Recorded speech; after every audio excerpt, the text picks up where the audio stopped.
The dawn of civilization, 10,000 to 3500 BCE, long before the monumental pyramids of Egypt, the classical columns of Greece, or the efficient roads of Rome. The first civilization arose in a land defined by its hydrology. This region, whose name Mesopotamia means between the rivers in ancient Greek, was cradled between the Tigris and Euphrates. These formidable waterways flowed from the mountains of eastern Turkey to the Persian Gulf, depositing rich, fertile alluvium across the plains of what is now modern Iraq. On these fertile plains, humanity first aggregated into urban centers, developed systematic writing, codified laws, and began the sustained contemplation of the cosmos. The fundamental patterns of organized urban life emerged from this crucible. This history spans a vast arc from the 10th millennium BCE, when the first settlements appeared following the last glacial maximum, to 539 BCE, when Cyrus the Great of Persia conquered Babylon. In this period, rulers built empires of mud, brick, and bronze. Scribes pressed the indelible, wedge-shaped marks of cuneiform into clay tablets, and architects raised ziggurats to symbolically bridge the terrestrial and divine realms. Their records, preserved in humble clay, have demonstrably outlasted many far grander stone monuments. The initial chapter of civilization, encompassing the fundamental transition to sedentary life, began in the Fertile Crescent as the ice receded and humans established the foundations of organized society. Chapter 1. The Foundations of Organized Society. c. 10,000 to 3500 BCE, as the last ice age waned, roughly corresponding to the 10th millennium BC. The climate of Southwest Asia began its profound shift towards warmer, wetter conditions.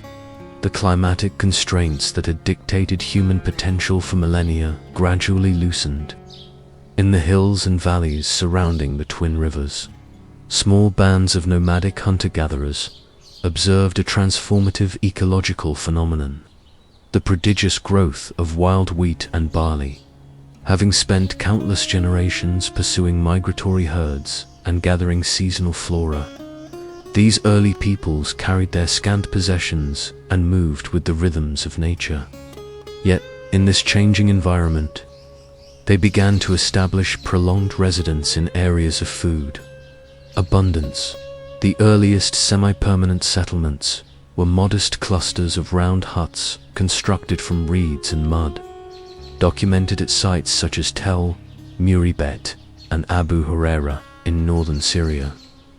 Archaeological evidence from these locations substantiates the shift towards sedentary life. While still hunting gazelle and gathering wild pistachios, the inhabitants occupied the same location season after season in the Jordan Valley. One settlement achieved unprecedented scale. Jericho, arguably the world's oldest continuously inhabited town, arose approximately 11,000 years ago. Its inhabitants constructed formidable stone walls, evidence not merely of habitation, but of the earliest known communal defense and sophisticated engineering.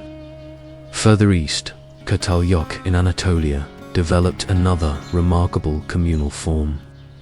Here, people constructed their mud-brick dwellings in such close proximity that streets were absent.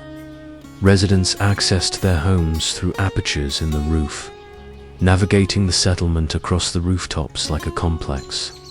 Organic structure, the true societal transformation, however, was quietly unfolding in the agricultural sphere.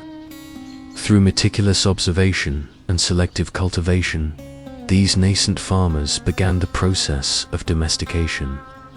They favored wild grains with larger seeds and husks that did not easily shatter. Over successive generations, wild grasses were transformed into cultivated wheat and barley. Concurrently, Animals that were once hunted became objects of pastoralism.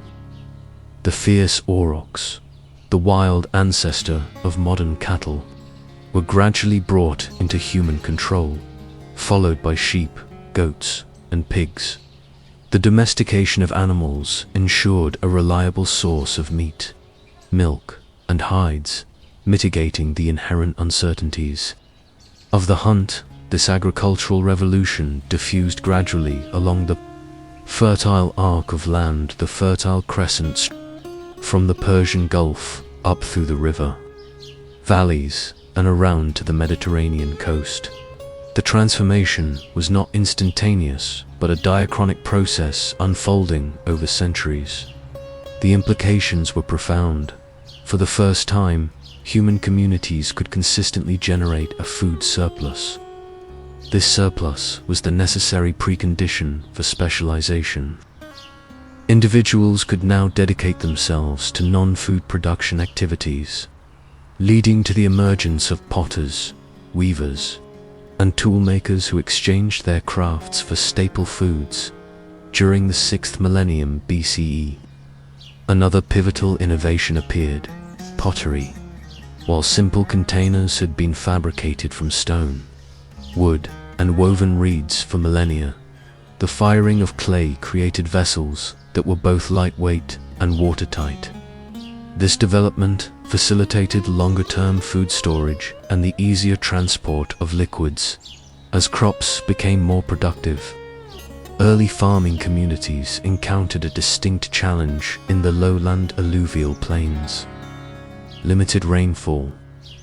Yet, the annual flooding of the Tigris and Euphrates deposited rich silt, ideal for cultivation. These resourceful peoples began to excavate channels to direct and manage this water to their fields, the genesis of irrigation, agriculture. By the early 5th millennium BCE, small hamlets had expanded into larger agrarian settlements across the southern plain, the land that would later be called Sumer. Sites like Eridu and Uruk began as modest farming communities but would eventually grow into fundamentally new entities. True cities, the management of water became central to these developing societies, coordinating the construction and maintenance of irrigation systems required organization and leadership beyond the nuclear family unit. Communal projects to build canals and dikes fostered increasingly complex social structures. With settled agriculture came new imperative needs. Food surpluses required protection from raiders and methodical management for potential lean times. Religious beliefs evolved to address the inherent uncertainties of farming life. The forces governing rain, flood, and drought were personified as powerful deities requiring elaborate propitiation. Temples, initially simple shrines, grew more elaborate. Roughly 6,000 years ago, some communities were constructing dedicated monumental buildings where specialist surly priests performed rituals to ensure good harvests. These temples functioned not merely as centers of worship, but as redistribution centers, where grain was collected and dispensed. Consequently, social stratification intensified. Those who controlled the surpluses gained executive power. Those who interpreted the will of the gods gained religious authority. The relative egalitarianism of hunter-gatherer bands gave way to hierarchical communities with discernible, emerging elites. Technological tools evolved concurrently. Copper, first used for beads and decorative items around the 7th millennium BCE, began to be shaped into practical implements. A millennium later, metal workers discovered that alloying copper with tin created bronze, a material harder and more durable than pure copper. The Bronze Age had commenced. Trade networks expanded dramatically. Highly prized obsidian from Anatolian volcanoes traveled hundreds of miles, and lapis lazuli from distant Afghanistan found its way into temple ornaments in the southern plains. By the end of the 4th millennium BCE, in the burgeoning city of Uruk, a truly momentous development occurred, driven by the escalating complexity of managing temple resources. Administrators began using clay tokens to represent quantities of goods. These tokens eventually evolved into stylized marks, pressed into clay tablets, the world's first writing system. Initially, these marks were simple pictographs drawings representing the items being counted. A drawing of an ox meant an ox. Gradually, however, the system became more abstract, transitioning to represent sounds or syllables rather than solely objects. This marked the definitive birth of true writing. By the dawn of the 4th millennium BC, the fundamental architectural components of civilization, as scholars define it, were firmly in place. Cities with thousands of inhabitants, specialized crafts and professions, monumental architecture, complex religious institutions, social stratification, long-distance trade, written records. The stage was now set for the next critical phase, the emergence of the Sumerians and the world's first true urban civilization. Chapter 2. The Urban Revolution of c. 3500 to 2300 BC. The southern alluvial plain, where the twin rivers meandered toward the sea, became the heartland of humanity's first true civilization.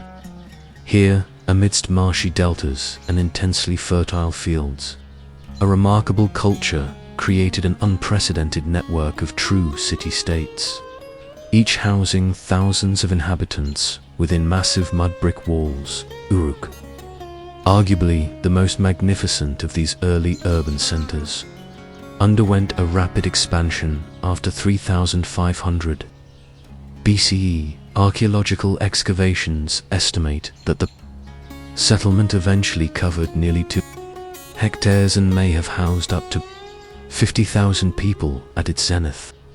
Massive defensive walls enclosed distinct neighborhoods of densely packed houses, workshops, marketplaces, and administrative buildings.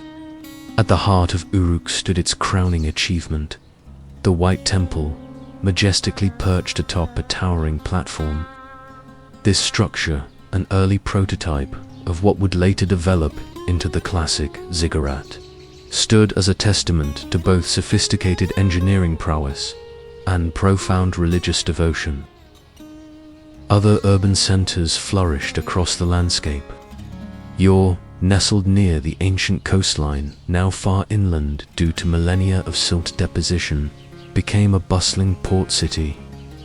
Eridu, which local tradition claimed to be the oldest city, housed the temple complex dedicated to Enki, the god of wisdom and fresh water.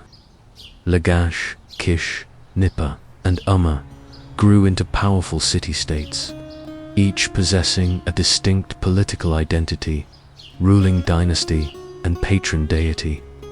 These cities were not simply large villages. They represented a fundamentally new form of human organization. Unlike earlier settlements, they supported a diverse array of specialists, not just farmers, but metallurgists, potters, weavers, merchants, administrators, soldiers, and priests. The development of monumental architecture permanently altered the landscape. By 3000 BCE, the city of Ur featured a temple platform exceeding 11 meters in height, necessitating the use of more than 720,000 baked bricks for its construction. The impetus behind these monumental construction projects reveals another key societal innovation: institutionalized leadership. Early governance appears to have been a form of shared authority, with councils of elders and assemblies of citizens holding significant power. However, religious leaders, who controlled the temple's vast resources, gradually assumed greater authority, evolving into priest-kings, ensi in the local tongue. These early rulers derived their legitimacy from a special mediatory relationship with the gods. In times of crisis, a temporary military leader might be appointed a lugal, literally, big man. These lugals sometimes successfully parlayed their emergency powers into permanent kingship, gradually supplanting the authority of the priests. By 2900 BCE, kingship had become firmly established in most cities of the region. Religious beliefs permeated every facet of life in these early city-states. The pantheon included countless deities, with each city elevating its patron god or goddess to special prominence. The people conceived of these gods as anthropomorphic, vastly more powerful than humans, but sharing similar emotions and needs. Temples functioned as the gods' earthly dwellings, where priests performed elaborate daily rituals of food, drink, and incense to sustain the divine residence. The cosmos was envisioned as a flat disk with the earth at its center, covered by a vault of heaven. Unlike later civilizations, there was no promise of a paradise for the virtuous. The afterlife awaited everyone as a gloomy, shadowy half-life, one of the most far-reaching innovations of this culture. Cuneiform writing continued its dramatic evolution. What began as simple pictograms for accounting gradually developed into a comprehensive writing system capable of expressing abstract concepts and recording spoken language. By 2500 BCE, scribes utilized approximately 600 different signs to write not just lists of goods, but complex letters, legal documents, medical texts, and sophisticated literature. Literacy remained the privilege of a specialized class of scribes. Young boys, primarily from wealthy families, began rigorous training in the Edab Bar tablet house, or school, around age 7. The Sumerian language, related to the later Semitic or Indo-European language families, stands as a linguistic isolate. Literature, preserved on thousands of clay tablets, reveals a rich cultural tradition. The Epic of Gilgamesh, originating in tales about a historical king of Uruk around 2700 BCE, follows its hero's poignant quest for immortality, ultimately concluding that death is humanity's inevitable fate. This civilization also created the world's oldest known law codes, though the famous Code of Hammurabi would come later. Fragments of legal texts from around 2400 BCE, such as the laws of Yorinama, demonstrate a society already concerned with formalizing rules for commerce, property, and criminal justice, establishing monetary compensation for injuries rather than the principle of physical retribution. Lex talionis, economic life, revolved around the temples and palaces, which controlled vast agricultural estates. These institutions developed sophisticated accounting systems, tracking income, expenditures, loans, and interest payments. Private commerce also flourished, with merchant families conducting trade expeditions to distant lands. By the middle of the 3rd millennium BC, trade networks extended to the Indus Valley civilization in modern Pakistan, the Iranian highlands, and Anatolia. Technological innovation accelerated.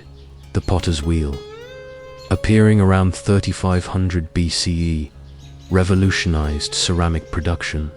Wheeled vehicles, first evidenced around 3200 BCE, transformed transportation and warfare. Mathematical knowledge grew sophisticated, developing a sexagesimal number system based on units of 60, whose legacy endures in our 60-minute hours and 360-degree circles. The social hierarchy grew more complex as cities expanded. At the top stood kings, priests, and nobles. Below them ranked professionals, scribes, and master craftsmen. The bulk of the population consisted of ordinary laborers, with slaves at the bottom, often a temporary status caused by debt or wartime capture. Notably, women held more rights than in many later civilizations. They could own property, operate businesses, and serve as priestesses. The city-states existed in a state of near constant competition and conflict. Disputes over water rights, boundary lines, and trade routes frequently escalated into warfare. This internal rivalry left the politically fragmented region vulnerable. By 2334 BCE, the political landscape of Mesopotamia stood poised for a massive transformation. The independent city-states, despite their sophisticated culture and technology, were about to be overshadowed by an individual who would create the world's first true empire. Chapter 3. The Akkadian Empire c. 233–42154 BCE. To the north of the ancient city-states of Sumer, another culture had been developing in the central plains of Mesopotamia.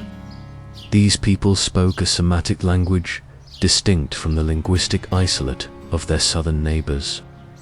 Though influenced by the achievements of the Sumerians, they maintained their own identity, centered around their main settlement, whose exact location remains unknown to modern archaeologists, but was likely near present-day Baghdad.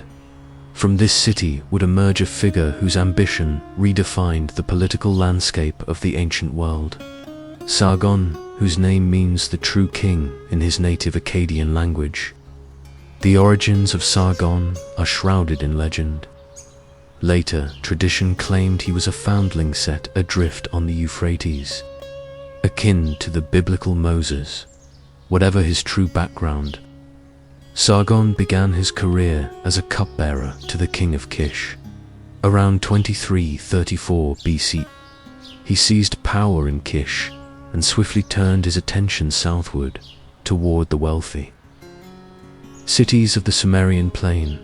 Sargon's chief rival was Lugalzij, the ruler from Uruk, who had briefly united many southern cities. The clash represented a confrontation between two distinct models of state organization. Lugalzij sought to maintain the traditional system of paramount city-states, while Sargon envisioned a revolutionary, unified territorial state under direct central control. In a series of decisive military campaigns, Sargon defeated Lugalzij and the allied forces of the southern cities. The victorious northern ruler then instituted a radical new approach to governance. Instead of allowing conquered cities to maintain autonomy under local dynasties who paid tribute, he removed their rulers and installed loyal officials, often members of his own family, as governors. This administrative innovation marked the definitive birth of the world's first true empire, a multi-ethnic state with centralized authority extending over a vast territory at its height. The Akkadian Empire stretched from the Persian Gulf to the Mediterranean Sea. To bind this diverse realm together, Sargon implemented several unifying strategies. He established his native Akkadian language as the official imperial language for administration. He standardized weights and measures to facilitate taxation and trade. He created a standing professional army, reportedly numbering 5,400 men, who were loyal to the ruler rather than to local cities. Sargon ruled for approximately 56 years, providing the stability necessary for imperial institutions to take root. His successors faced the constant challenge of maintaining control over diverse territories.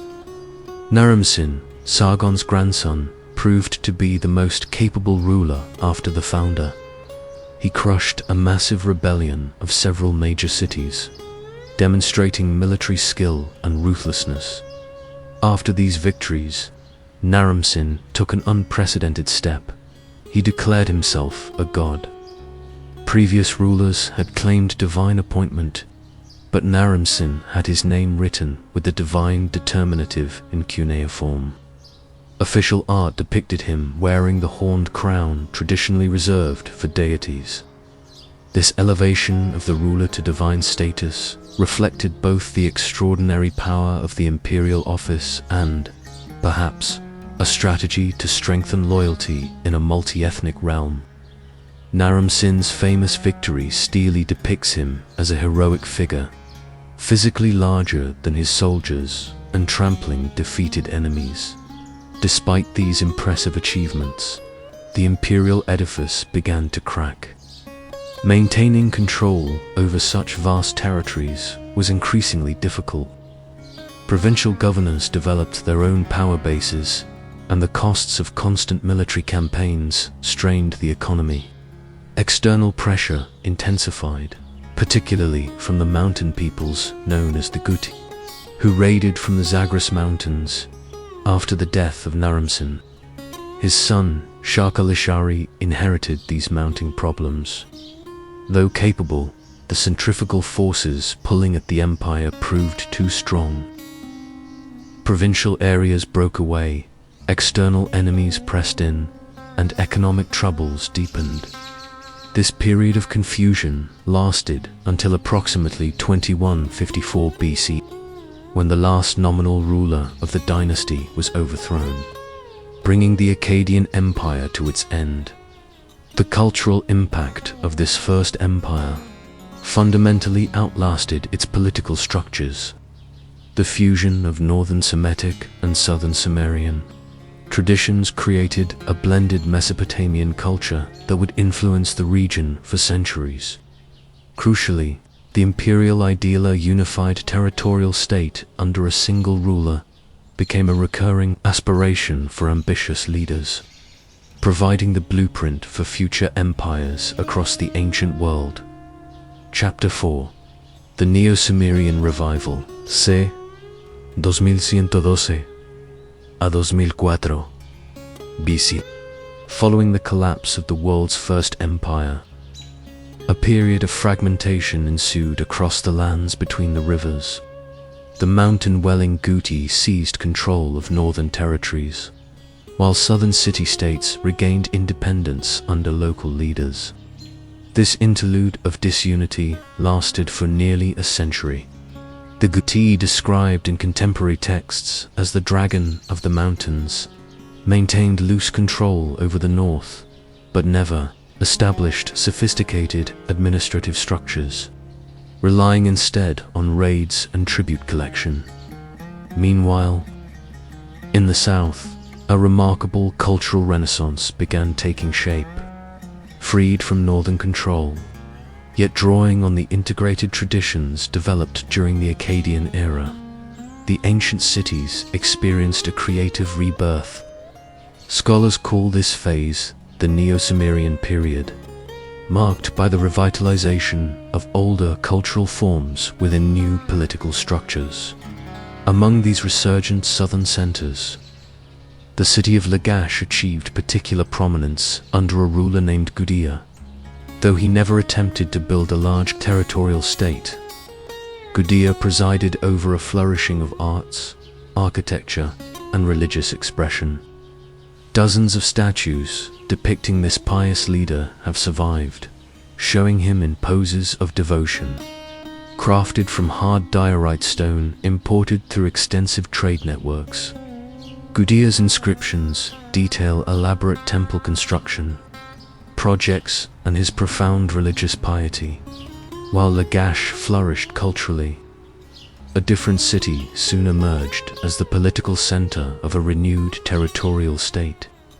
Ur, an ancient settlement near the Persian Gulf, became the seat of a new dynasty founded by a ruler named Ur-Nama around 2112 BCE.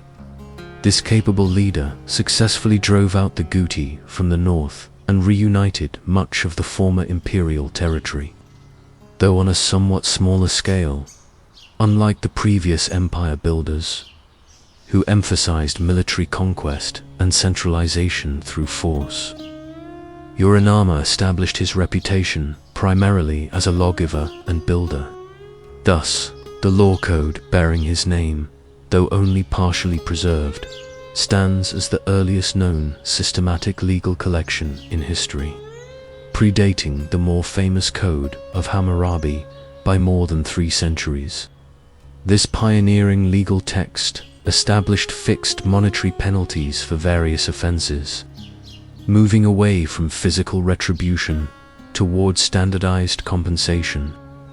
It notably protected the less powerful widows, orphans, and the poor from exploitation by the wealthy beyond his legal innovations. Yuranama embarked on an ambitious building program throughout his domains. His most visible achievement was the construction of monumental ziggurats, massive, step-sided temple structures that rose dramatically toward the heavens. Chapter 4. The Neo-Sumerian Revival Cant. The best preserved example of this monumental architecture, Atuor featured 3 distinct stepped levels, reaching an estimated height of approximately equals 30 meters, and was accessed by triple staircases. These imposing structures, visible for miles across the alluvial plain, served as potent symbols of renewed cultural confidence and religious dedication. The sophisticated administrative system developed during this period represented a highly effective blend of centralized state control and regional governance.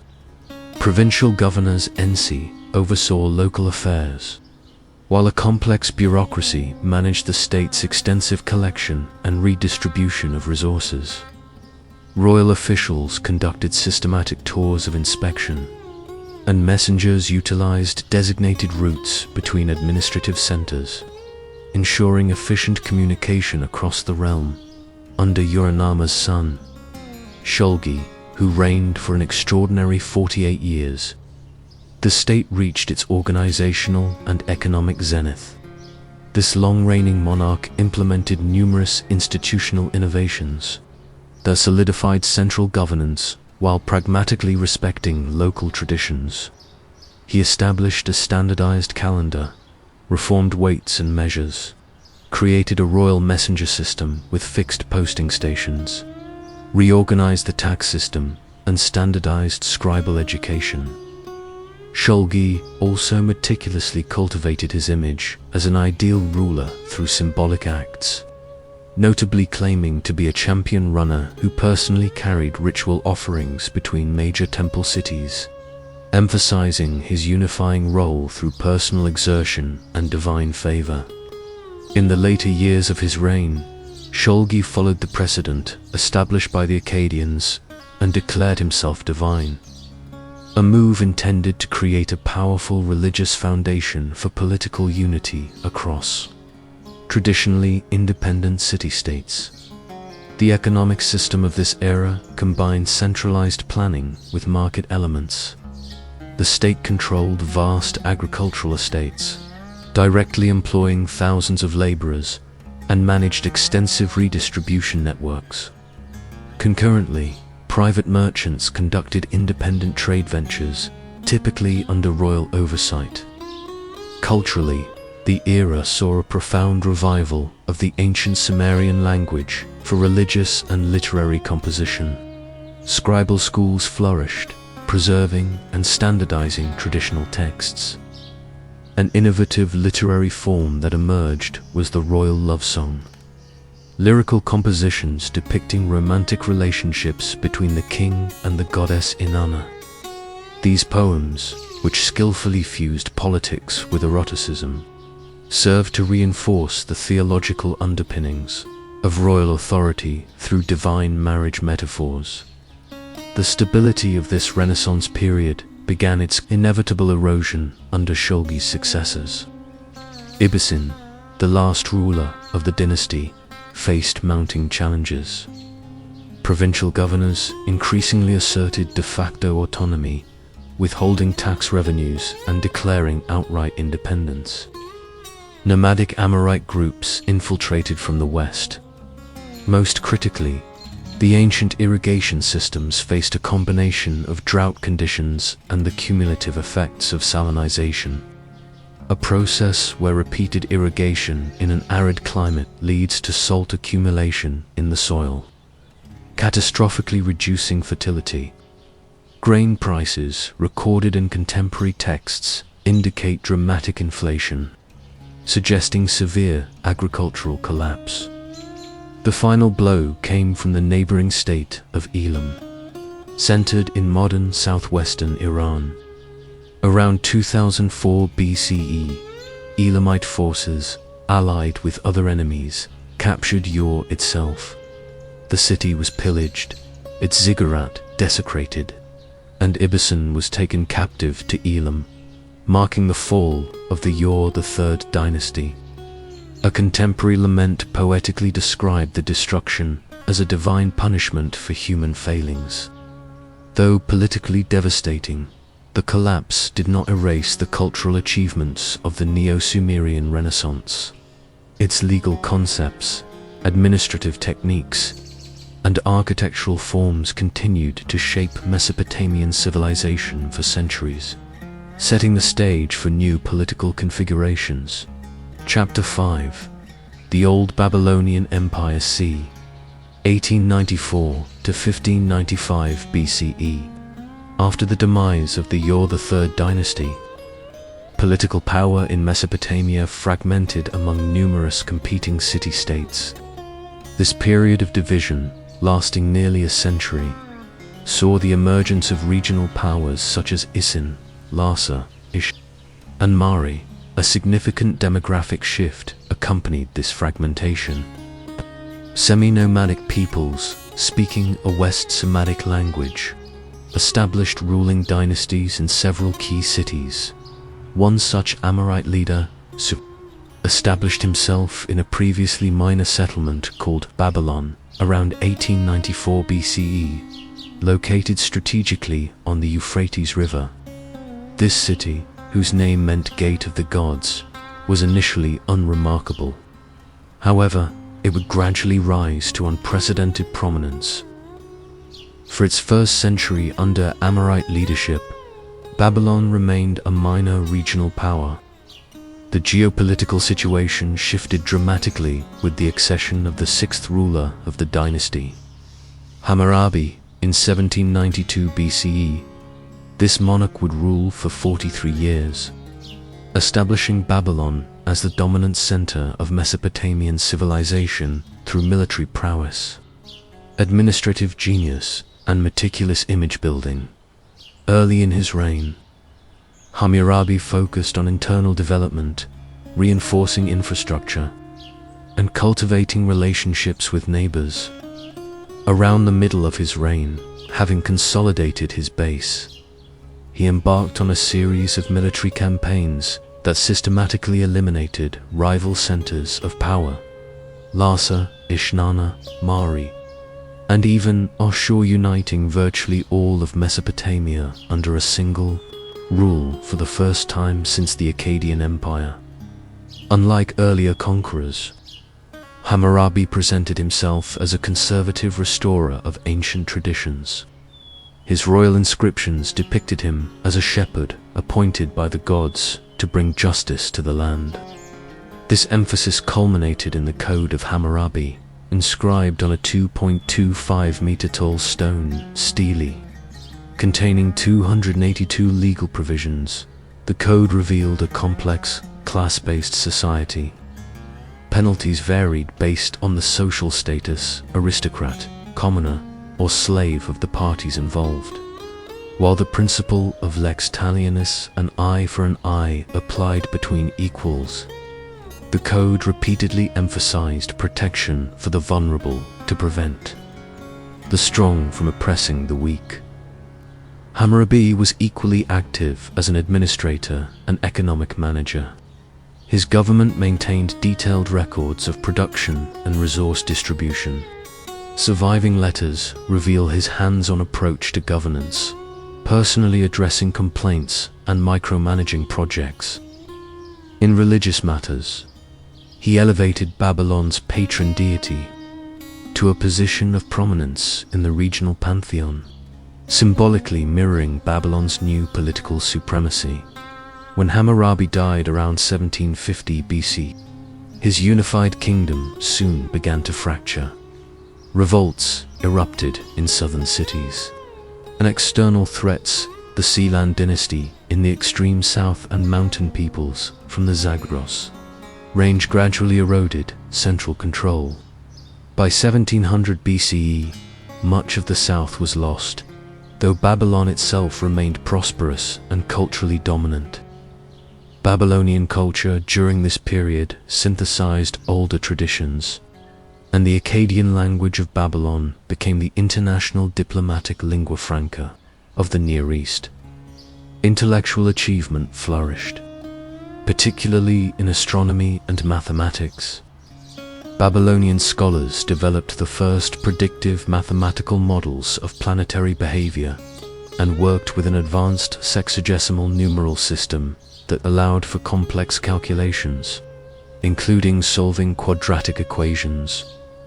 The end of the dynasty came suddenly in 1595 BCE. The Hittites, an Indo-European speaking people based in central Anatolia, launched a long-distance raid of unprecedented scale under King Murzili I. The Babylonians were utterly unprepared. The Hittites breached the city's defenses, plundered its treasures, and overthrew the ruling dynasty, though they quickly withdrew to their homeland. Into the resulting power vacuum stepped another group, the Kassites. Chapter 6. Kassite Rule and Regional Powers, c. 1595 to 1155 BCE, following the catastrophic Hittite raid. A new group, the Kassites, assumed control of Babylon. Originally mountain dwellers from the Zagros, the Kassites had gradually integrated into Mesopotamian society. Seizing the opportunity, a Kassite leader claimed the throne, establishing a dynasty that would rule for centuries, marking a period of remarkable stability and cultural continuity. Unlike previous conquerors, the Kassites fully embraced the cultural and religious traditions of Babylon. They adopted the titles, gods, and administrative practices of their predecessors. The political landscape of the Near East had transformed into what historians term the Club of Great Powers, a system of balanced rivalries and alliances that included Kassite, Babylon, the New Kingdom of Egypt, the Hittite Empire, and the Mitanni Kingdom. International relations were governed by established diplomatic protocols, with royal letters, Amarna letters being a key archive, written in Akkadian, cementing its role as the diplomatic language of the era. Kassite monarchs ruled through an administrative system that featured distinctive innovations in land management. They granted large estates to loyal supporters, documenting these awards on Kudaru stones, boundary markers, which served as official legal records and feudal grants. Intellectual achievements were significant, particularly in the systematic organization of knowledge and astronomical observation. Scribal schools compiled comprehensive lists, surly attempts at encyclopedic organization, covering everything from divine names to legal precedents. Astronomical tracking of celestial movements became increasingly precise, initially driven by divinatory purposes, but accumulating datasets that would eventually enable mathematical prediction. The zodiacal system began taking recognizable form during this era. The stability of the Kassite regime eventually succumbed to external pressures. The balance of power began unraveling around 1200 BCE, a period known as the Bronze Age collapse, when a series of dramatic upheavals devastated the Near East. The Kassite kingdom initially proved resilient. It was fatally weakened by increasingly destructive raids from Elamite forces from southwestern Iran. The Elamite king, Shutrukna-Hunt, led a devastating campaign around 1160 BCE, capturing important cities and carrying off cultural treasures, including the stele of Naram-Sin and the Code of Hammurabi. This Elamite invasion fatally weakened Karsite control, allowing a native Babylonian dynasty, the Second Dynasty of Isene, to seize power around 1155 BCE, ending for centuries of Kassite rule. Despite the political transition, the Kassite period left an enduring legacy of cultural development and a systematic organization that provided a resilient framework for Babylonian civilization to survive the ensuing Iron Age. Transformations. Chapter 7. The Assyrian Empire. c. 1300 to 609 BCE. While Babylon enjoyed centuries of relative stability under Kassite rule, a formidable power was developing in the northern reaches of Mesopotamia. In the land watered by the upper Tigris, the Assyrians crafted a society defined by military prowess, administrative efficiency, and ruthless determination. Originally a trading city-state centered around Ashur, their experience as middlemen gave them broad knowledge that later served their imperial ambitions. The transition to an expansionist power began gradually during the 14th century BCE. Early rulers, like Ashur-uballit, IC 1363 to 1328 BCE, asserted independence and began intervening in regional politics. Military expansion accelerated under subsequent rulers, extending territorial control and establishing provinces. While other regional powers collapsed during the Bronze Age disruptions around 1200 BCE, Assyria weathered the storm. The true turning point came during the reign of Tiglath-Pileser, IC 1114 to 1076 BCE, an energetic ruler who conducted campaigns in all directions, reaching the Mediterranean coast. His inscriptions established the twin motifs that would characterize Assyrian kingship, warrior, and hunter.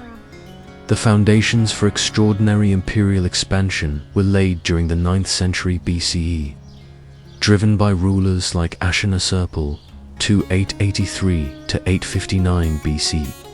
He established a new capital at Kalku, modern Nimrod, and constructed a magnificent palace decorated with stone reliefs that served as powerful propaganda, visually narrating military conquests and royal hunts. Military innovations transformed the Assyrian army into an unstoppable force. Iron weapons, specialized units, charioteers, cavalry, archers, and siege engineers, and meticulous logistics provided a technological and organizational advantage. Administrative systems matched this military sophistication. Conquered territories were organized into provinces, and a network of roads, way stations, and messenger systems facilitated rapid communication. Perhaps most notorious was the calculated use of terror as a political tool. Royal inscriptions and palace reliefs explicitly depicted extreme punishments, flying, impalement, and mass executions intended to discourage resistance. The policy of mass deportation moved conquered populations throughout the empire to disrupt local identities and prevent future uprisings. The empire expanded dramatically under Tiglath-Pileser III, 745 to 727 BCE, a usurper who implemented sweeping administrative and military reforms. Under him and his successors, notably Sargon to Sennacherib and Esarhaddon, the empire reached unprecedented size, eventually encompassing most of the Middle East, from western Iran to central Egypt. This vast territory incorporated diverse environments and populations, presenting enormous administrative challenges that the Assyrians attempted to manage with ruthless efficiency. The geopolitics of empire. Assyria and Babylon. The relationship between Assyria and Babylon critically illustrates the evolution of imperial strategy. Early Assyrian monarchs treated Babylon with calculated deference due to its ancient cultural and religious prestige. Tiglath-Pileser III took the traditional approach of being crowned separately as king of Babylon under a distinct throne, name a practice maintained by his successor, Shalmaneser V. When Sennacherib grew frustrated with repeated Babylonian rebellions, often supported by Elam, he adopted a radical reversal of policy. In 689 BCE, he ordered the complete destruction of Babylon, demolishing temples, destroying irrigation systems, and carrying the sacred statue of Marduk off to Assyria as a hostage. This unprecedented sacrilege, however, proved counterproductive, generating religious horror both regionally and within Assyria itself.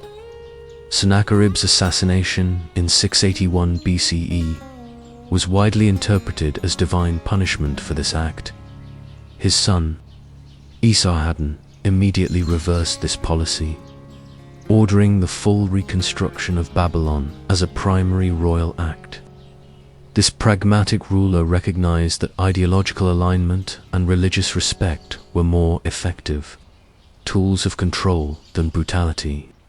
Esarhaddon successfully maintained distinct cultural identities for Assyria and Babylonia while holding both under unified control, and in 671 BCE he achieved the conquest of Egypt, extending the Assyrian Empire to its greatest territorial extent. The final major Assyrian ruler, Ashurbanipal, 668 to 627 BC, presided over the empire's cultural and territorial peak. Notably, he boasted of his literacy and scholarly abilities. Under his patronage, the library at Nineveh was established, collecting 30,000 clay tablets encompassing literary, religious, and scientific works, an invaluable collection preserved ironically by the very destruction that soon engulfed the empire. Collapse of the Neo-Assyrian Empire. Despite outward appearances of invincibility, the massive empire faced mounting structural problems. Controlling vast territory required immense resources, and constant warfare strained manpower and economic sustainability. Subject populations harbored deep resentment toward Assyrian rule. Ashurbanipal's death around 627 BCE exposed the empire's fragility. Succession disputes weakened central authority, coinciding with mounting external threats. Babylon, under a Chaldean dynasty led by Nabopolassar, declared independence in 626 BCE. Crucially, Nabopolassar formed an alliance with the Medes, a powerful Iranian kingdom. This Babylonian Median alliance launched a direct assault on the Assyrian heartland. Ashur fell in 614 BCE, followed by the decisive capture and sacking of Nineveh in 612 BCE. By 609 BCE, Assyrian independence was completely extinguished. The fall of Assyria was as dramatic as its rise. The capital cities were swiftly reduced to overgrown mounds. The deep hatred engendered by Assyrian imperial practices was reflected in contemporary prophetic descriptions of Nineveh's fall. Nevertheless, Assyria left an enduring legacy. Its imperial systems of governance, road networks, and through the preservation of texts, its cultural and literary archives provided models for subsequent empires. Chapter 8. The Neo-Babylonian Empire, 162-6539 BC. From the ashes of Assyrian domination arose a revitalized Babylonian state, creating a final, magnificent chapter in Mesopotamian civilization, the Neo-Babylonian or Chaldean Empire. Its foundation was laid by who consolidated control over the south and through the alliance with the Medes, led the campaign that destroyed Assyria. His son, Nebuchadnezzar II, became the defining figure of this era, ruling for 43 years 605 to 562 BCE. He secured the western territories of the former Assyrian Empire, extending Babylonian control through Syria and Palestine. His fateful siege of Jerusalem in 587 BCE resulted in the destruction of the Hebrew temple and the exile of the Judean elite to Babylon, a pivotal event in Jewish history. Having secured his borders, Nebuchadnezzar devoted vast resources to monumental construction that transformed Babylon into the largest and most magnificent city of the ancient world. Massive new walls encircled an urban expanse of over 850 hectares. The city featured wide processional ways paved with limestone and decorated with glazed brick reliefs of lions and dragons. Most spectacular was the temple complex dedicated to Marduk, featuring the colossal ziggurat, likely the inspiration for the biblical Tower of Babel, the royal palace complex, which Greek tradition claims included the famous, though archaeologically elusive, Hanging Gardens. One of the seven wonders of the ancient world, matched the temples in grandeur. Intellectually, the Neo-Babylonian period saw significant advancements, particularly in astronomy. Court scholars refined observational and mathematical techniques for predicting celestial events, primarily for religious purposes, omens, but establishing a foundation for later scientific astronomy. Nebuchadnezzar's death in 562 BCE revealed a critical weakness: the absence of stable institutional structures for succession. After a series of short reigns, Nabonidus assumed the throne. Nabonidus generated increasing internal opposition due to his singular devotion to the moon god Sin, which alienated the powerful priesthood of Marduk. More controversially, he spent 10 years of his 17-year reign in the Arabian oasis of Tama, leaving his son Belshazzar as regent in Babylon. Chapter 9: The Persian Conquest, 539 BCE. Meanwhile, a new power was rising to the east. The Persians, led by Cyrus II the Great, having overthrown their former Median overlords. Cyrus had rapidly consolidated control over the Iranian plateau and Western Asia. His imperial strategy was characterized by a revolutionary policy of cultural and religious tolerance, allowing conquered peoples to retain their customs and religious practices, focusing instead on ensuring loyalty and tribute. As Persian forces approached Babylonian territory in 539 BC, they encountered a deeply divided society. Persian forces under General Gobryas conducted a brilliant maneuver, diverting river waters to enter Babylon beneath its massive walls. The Nabonidus Chronicle, a contemporary text, records the city's fall as occurring without battle. Cyrus entered the city not as a destroyer, but as a respectful liberator. His famous Cyrus cylinder inscription portrays him as chosen by Marduk to restore proper worship and governance. Most significantly, Cyrus's policy allowed displaced peoples, including the Jewish exiles, to return to their homelands and rebuild their temples, a decree that established him as a divine agent in Jewish tradition. The Persian conquest marked the end of independent Mesopotamian political systems. Babylon became a wealthy province within the larger Achaemenid Empire, which established a new paradigm of multicultural governance.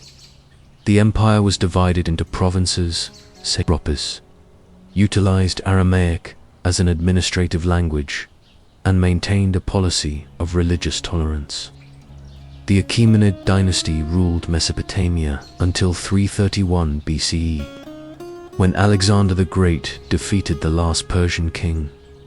Chapter 10: The Twilight of Mesopotamia, 539 BCE to 600 CE. The Persian conquest marked the beginning of a long decline for the ancient civilization. Though cities endured, the distinctive indigenous culture gradually transformed under foreign rule. The Persian period, 539 to 331 BCE, was marked by respect for Babylonian traditions. The more dramatic shift came with the arrival of Alexander the Great in 331 BCE. His death in Babylon in 323 BCE led to the city falling under the control of his general, Seleucus, who established the Seleucid Empire, rather than ruling from Babylon. Seleucus founded a new capital, Seleucia, on the Tigris, which became a Greek-style polis. This development initiated a slow decline in Babylon's population as residents migrated to the new city. Under Seleucid rule, a complex Greco-Mesopotamian cultural synthesis emerged. Greek became the administrative language, but traditional cuneiform writing persisted for religious and astronomical texts. Babylonian astronomical knowledge, with its sophisticated mathematical basis, significantly influenced Greek theoretical models of the cosmos. Political control shifted again around 141 BCE, when the Parthians, an Iranian people, seized Mesopotamia. This marked a partial return to Eastern cultural patterns. The Parthian period saw the final phase of cuneiform writing. The latest known cuneiform astronomical text dates to 75 CE, signaling a decisive break in cultural continuity. During this time, the Jewish community in Babylon flourished, laying the groundwork for what would become the Babylonian Talmud. The final major imperial transition occurred when the Sasanian Persians overthrew Parthian rule in 224 CE, establishing a more centralized Iranian state. Under Sasanian governance, 224-651 CE, Zoroastrianism received strong state support, and Ctesiphon, near Seleucia, flourished as the region's primary city. The legacy of the Neo-Babylonian Renaissance and the subsequent imperial periods, however, ensured that Mesopotamian intellectual and cultural achievements, from astronomy to legal concepts, were preserved and transmitted to the emerging civilizations of the West and the Islamic world. Chapter 10: The Twilight and Enduring Legacy, 539 BC, Present. The period following the Persian conquest initiated a prolonged twilight for the distinct Mesopotamian civilization.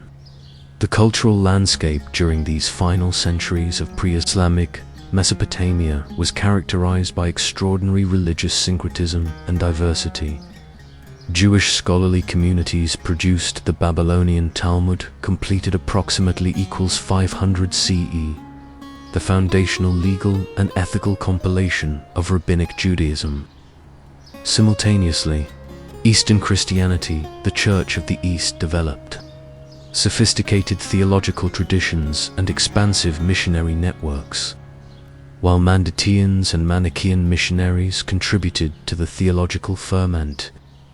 However, within dwindling temples, the last priests maintaining ancient Mesopotamian religious practices continued their increasingly isolated rites, their numbers diminishing with each generation. This complex religious structure was decisively transformed by the Arab-Islamic conquests of the 630s and 640s, after the decisive Battle of Al-Qadisiyah in 636 CE. Arab armies gained control of Mesopotamia, which would become the heartland of the Abbasid Caliphate after Baghdad was founded in 762 CE. This new imperial center was constructed just 30 kilometers from the ruins of previous capitals, continuing a pattern of successive urban rebirth under Islamic rule. The region, now increasingly called Iraq, experienced a cultural revitalization, albeit within an entirely different religious and linguistic tradition. The ancient gods, cuneiform script, and ziggurats were largely superseded, yet subtle continuities persisted. Astronomical and mathematical knowledge, refined over millennia, influenced early Islamic science. Irrigation techniques sustained agriculture, and administrative practices informed Islamic governance. The final disappearance of recognizably Mesopotamian cultural traditions cannot be precisely dated. Rather, the civilization gradually diffused its influence, transitioning from direct cultural continuity to indirect legacy. Epilogue: the legacy of Mesopotamia. Modern archaeological excavations, beginning in the 19th century, revealed the forgotten splendor of ancient Mesopotamia, transforming humanity's understanding of its own origins. The enduring legacy of the land between the rivers is profound, resting upon foundational concepts that shaped all subsequent civilizations. Writing: the systematic development of cuneiform c. 3400 BCE established the concept of written communication, the most revolutionary technology in human history for record-keeping. Literature and law. Urban organization. The early cities of Sumer pioneered the organization of complex urban communities, grappling with problems of governance, resource management, and social hierarchy that remain familiar today. Mathematics and astronomy. The sexagesimal system, basic, which continues to define our measurement of time, 60 seconds, minutes, and angular geometry, approximately equals 360 in a circle, originated with Sumerian scribes. Legal concepts. Early law codes, for example. Yonama Hammurabi established the principle that law should be publicly known, consistently applied, and derived from established authority, a concept underlying all modern legal systems. Religious and mythological frameworks. Narratives like the Epic of Gilgamesh and concepts of divine justice and cosmic order influenced subsequent theological thinking throughout the Middle East. For example, the flood narrative, technological innovations, advances such as systematic irrigation, the potter's wheel, metallurgy, and wheeled vehicles fundamentally transformed economic possibilities. The story of Mesopotamia reflects the fundamental nature of civilization, an ongoing flow of influence and adaptation. Its achievements were not isolated events, but the first sustained expression of humanity's capacity for cumulative cultural achievement, setting precedents in statecraft, literature, and scientific inquiry that continue to resonate in our modern world. The foundations of Rome, 753 BCE to 509 BCE. The narrative of Rome's origins is less a matter of certain history and more a tapestry woven from myth, legend, and scattered archaeological fragments. Roman tradition traces the city's beginnings to the divine and improbable birth of twin brothers, Romulus and Remus, born to the Vestal Virgin Rhea Silvia and the war god Mars. The twins were set adrift on the Tiber River by a fearful king. Miraculously, the river carried them to safety, where a she-wolf, or lupa, nurtured them. They were subsequently discovered and raised by a shepherd named Faustula. Coming of age, the young men learned of their royal lineage and resolved to found a new city on the very spot where they had been saved. A fierce dispute arose over which of the brothers would rule, culminating in a fateful act that would echo through Roman history. Romulus killed Remus, establishing himself as the city's sole founder. In the year 753 BCE, a date from which Romans would later calculate their history, Romulus ritually marked the city's boundaries with a plough on what is now the Palatine Hill. The nascent settlement was initially little more than a collection of simple huts, surrounded by the more powerful Etruscan cities to the north and Greek colonies to the south. To strengthen his fledgling community, Romulus adopted a policy of asylum, offering sanctuary to outlaws, exiles, and refugees from the surrounding regions. This strategy created a severe demographic imbalance with a marked shortage of women. Romulus addressed this issue through the infamous event known as the Rape of the Sabine Women, where he invited the neighboring Sabines to a festival and, in a pre-planned act, abducted their daughters to serve as wives for the Roman men. For the next 2.5 centuries, Rome was governed by 7 successive monarchs who guided its transformation from a village into a regional power. Numa Pompilius, the second king, remembered for his piety and wisdom, is credited with establishing many of Rome's fundamental religious traditions. He created the position of Pontifex Maximus, the chief priest, and founded the Temple of Janus, whose gates were closed only in times of peace, a rare occurrence in the city's history. Tullus Hostilius, this martial king expanded Roman territory through warfare, most notably against the neighboring city of Alba Longa. Under his rule, Rome began a pattern of assimilation, absorbing conquered populations into its own citizenry. The legendary combat between the Horatii and Curiati triplets, representing Rome and Alba Longa respectively, is said to have occurred during this era. Ancus Marcius, the fourth king. Ancus Marcius focused on infrastructure. He oversaw the construction of Rome's first bridge across the Tiber and the founding of the port city of Ostia at the river's mouth. This opened up crucial trade routes that would eventually connect Rome to the broader Mediterranean world. Tarquinius Priscus, with the reign of this king, Etruscan influence became more pronounced in Roman culture. He initiated the construction of monumental public works, including the great Temple of Jupiter on the Capitoline Hill and the Circus Maximus for chariot races. The massive drainage project of the Cloaca Maxima, which transformed the swampy lowlands into the future Roman Forum, also began under his rule. Servius Tullius, the sixth king. Servius Tullius implemented Rome's first constitution, organizing citizens into classes based on wealth and military capacity. This structure, known as the Centuriate Assembly, became a cornerstone of Roman political and military life for centuries. He also oversaw the construction of the first defensive wall encompassing the famous 7 hills of Rome Palatine: Aventine, Capitoline, Quirinal, Viminal, and Celian. Tarquinius Superbus, the final king, Tarquin the Proud, ruled as a tyrant.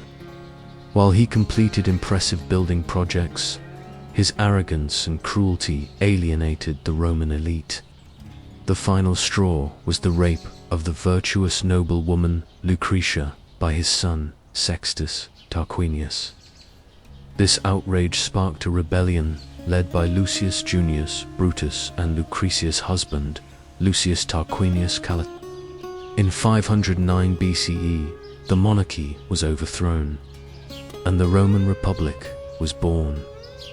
This new system of governance, designed to prevent the concentration of power in a single individual, would not only shape Rome's future but also influence political thought for millennia.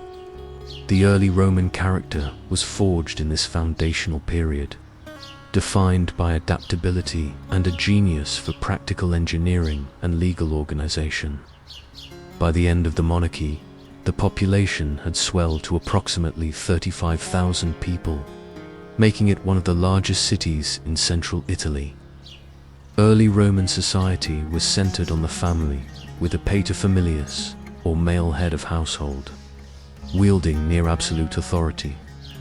Meticulous religious observance was paramount, as Romans believed proper rituals maintained the Pax Deorum, or peace of the gods, essential for the city's prosperity.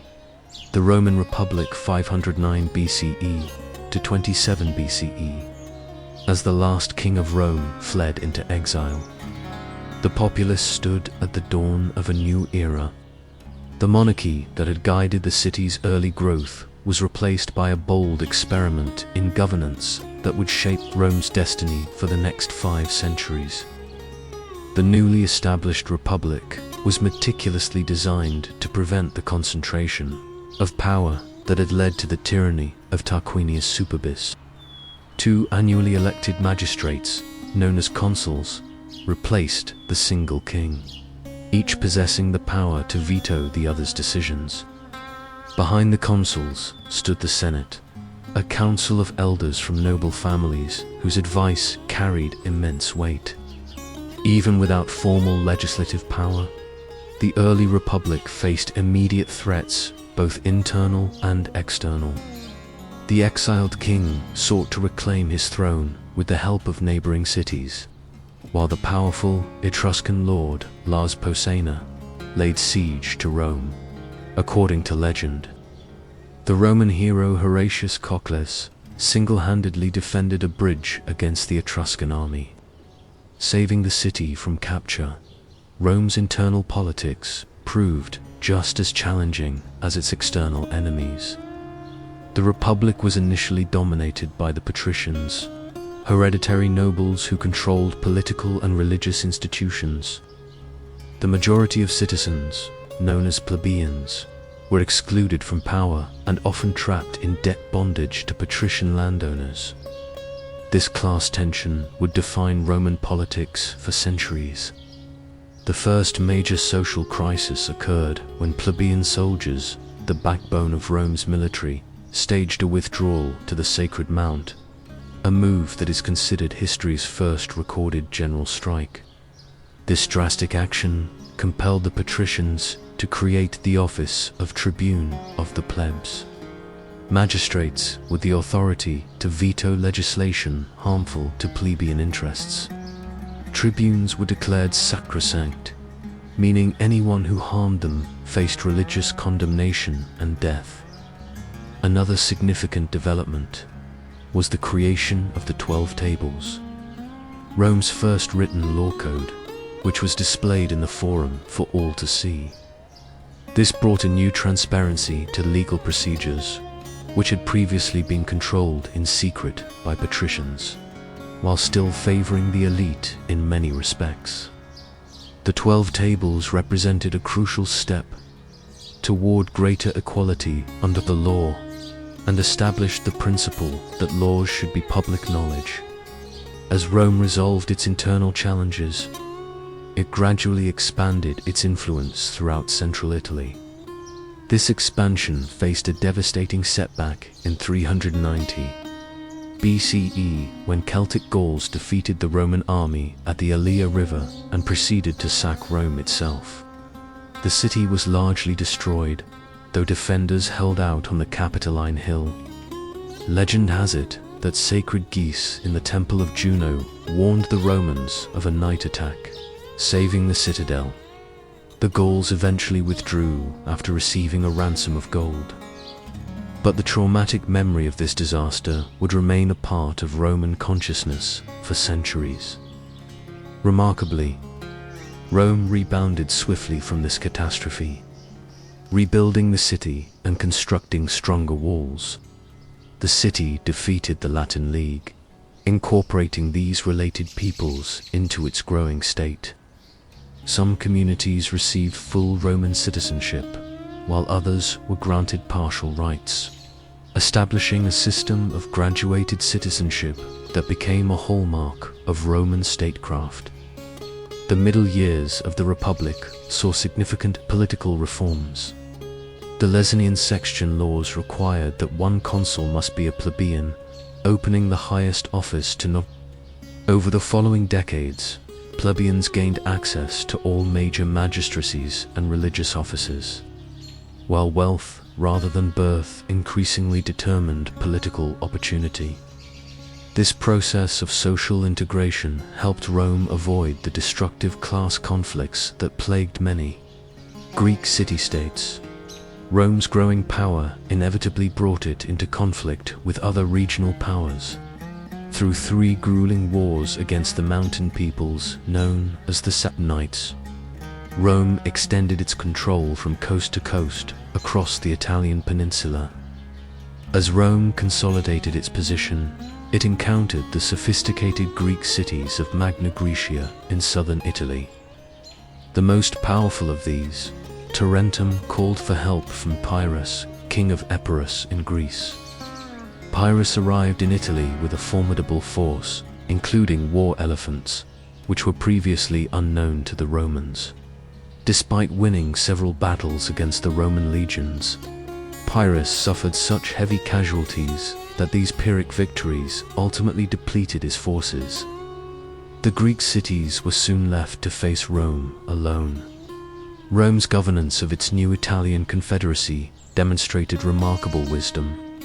While maintaining firm control over foreign policy and military affairs, Rome allowed its allies to retain local autonomy. This Italian alliance system provided Rome with a decisive advantage in the conflicts to come, giving it a manpower base far superior to any rival in the Mediterranean. United Italy represented a geopolitical revolution, and Rome's attention soon turned beyond the peninsula to Sicily, where Carthage, a powerful maritime empire in North Africa, controlled the western portion of the island. When a group of Italian mercenaries, known as the Mamertines, requested Roman protection against the Carthaginians, Rome faced a momentous choice. Intervention would mean war with Carthage, a naval power with centuries of maritime experience that Rome lacked. The Senate's decision to accept the Mamertine appeal triggered the First Punic War to 64-241 BC. This conflict forced Rome to develop naval capabilities from scratch.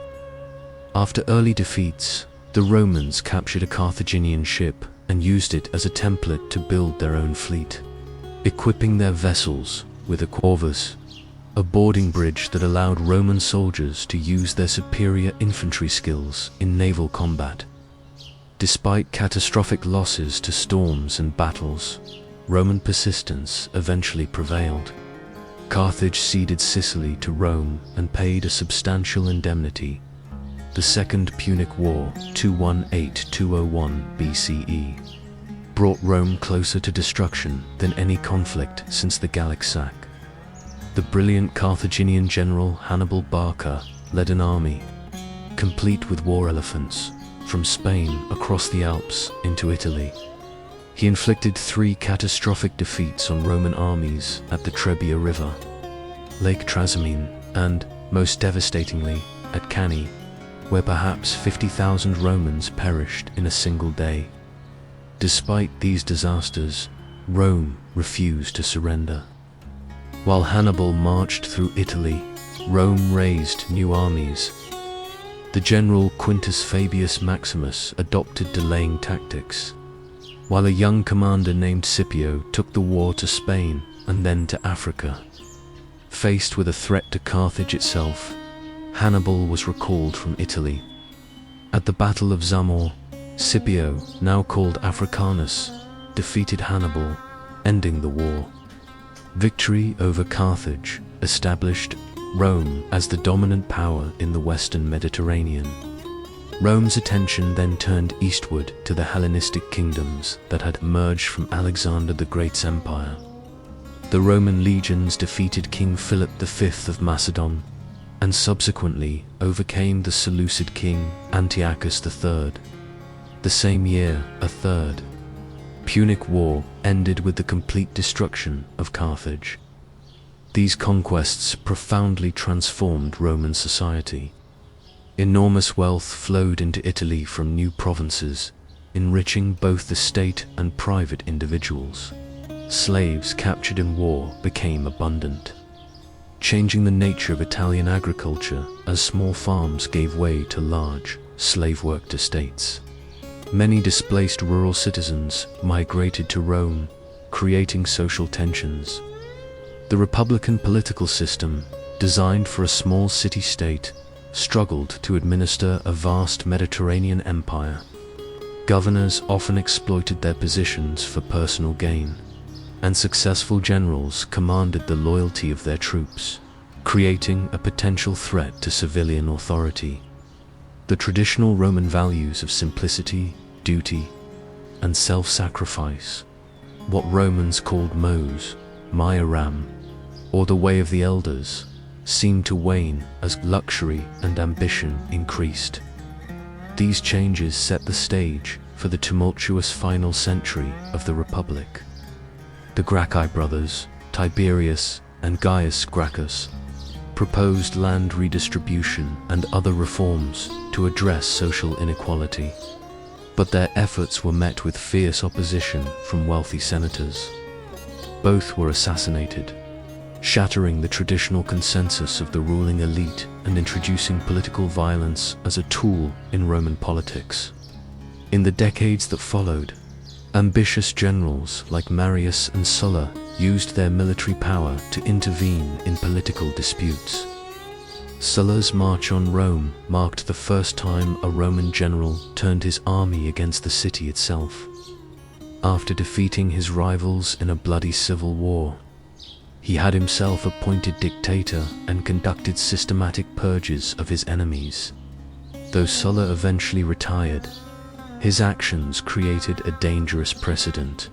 3 powerful men, Pompey and Julius Caesar, formed an unofficial coalition known as the First Triumvirate to dominate Roman politics. Caesar secured command in Gaul, where his brilliant campaigns conquered modern France, earning him unprecedented wealth, military experience, and popularity. When the alliance fractured, the Senate aligned with Pompey against Caesar. Ordered to surrender his command, Caesar famously crossed the Rubicon River with his army, igniting a civil war with the declaration, Alia iacta est the dies cast.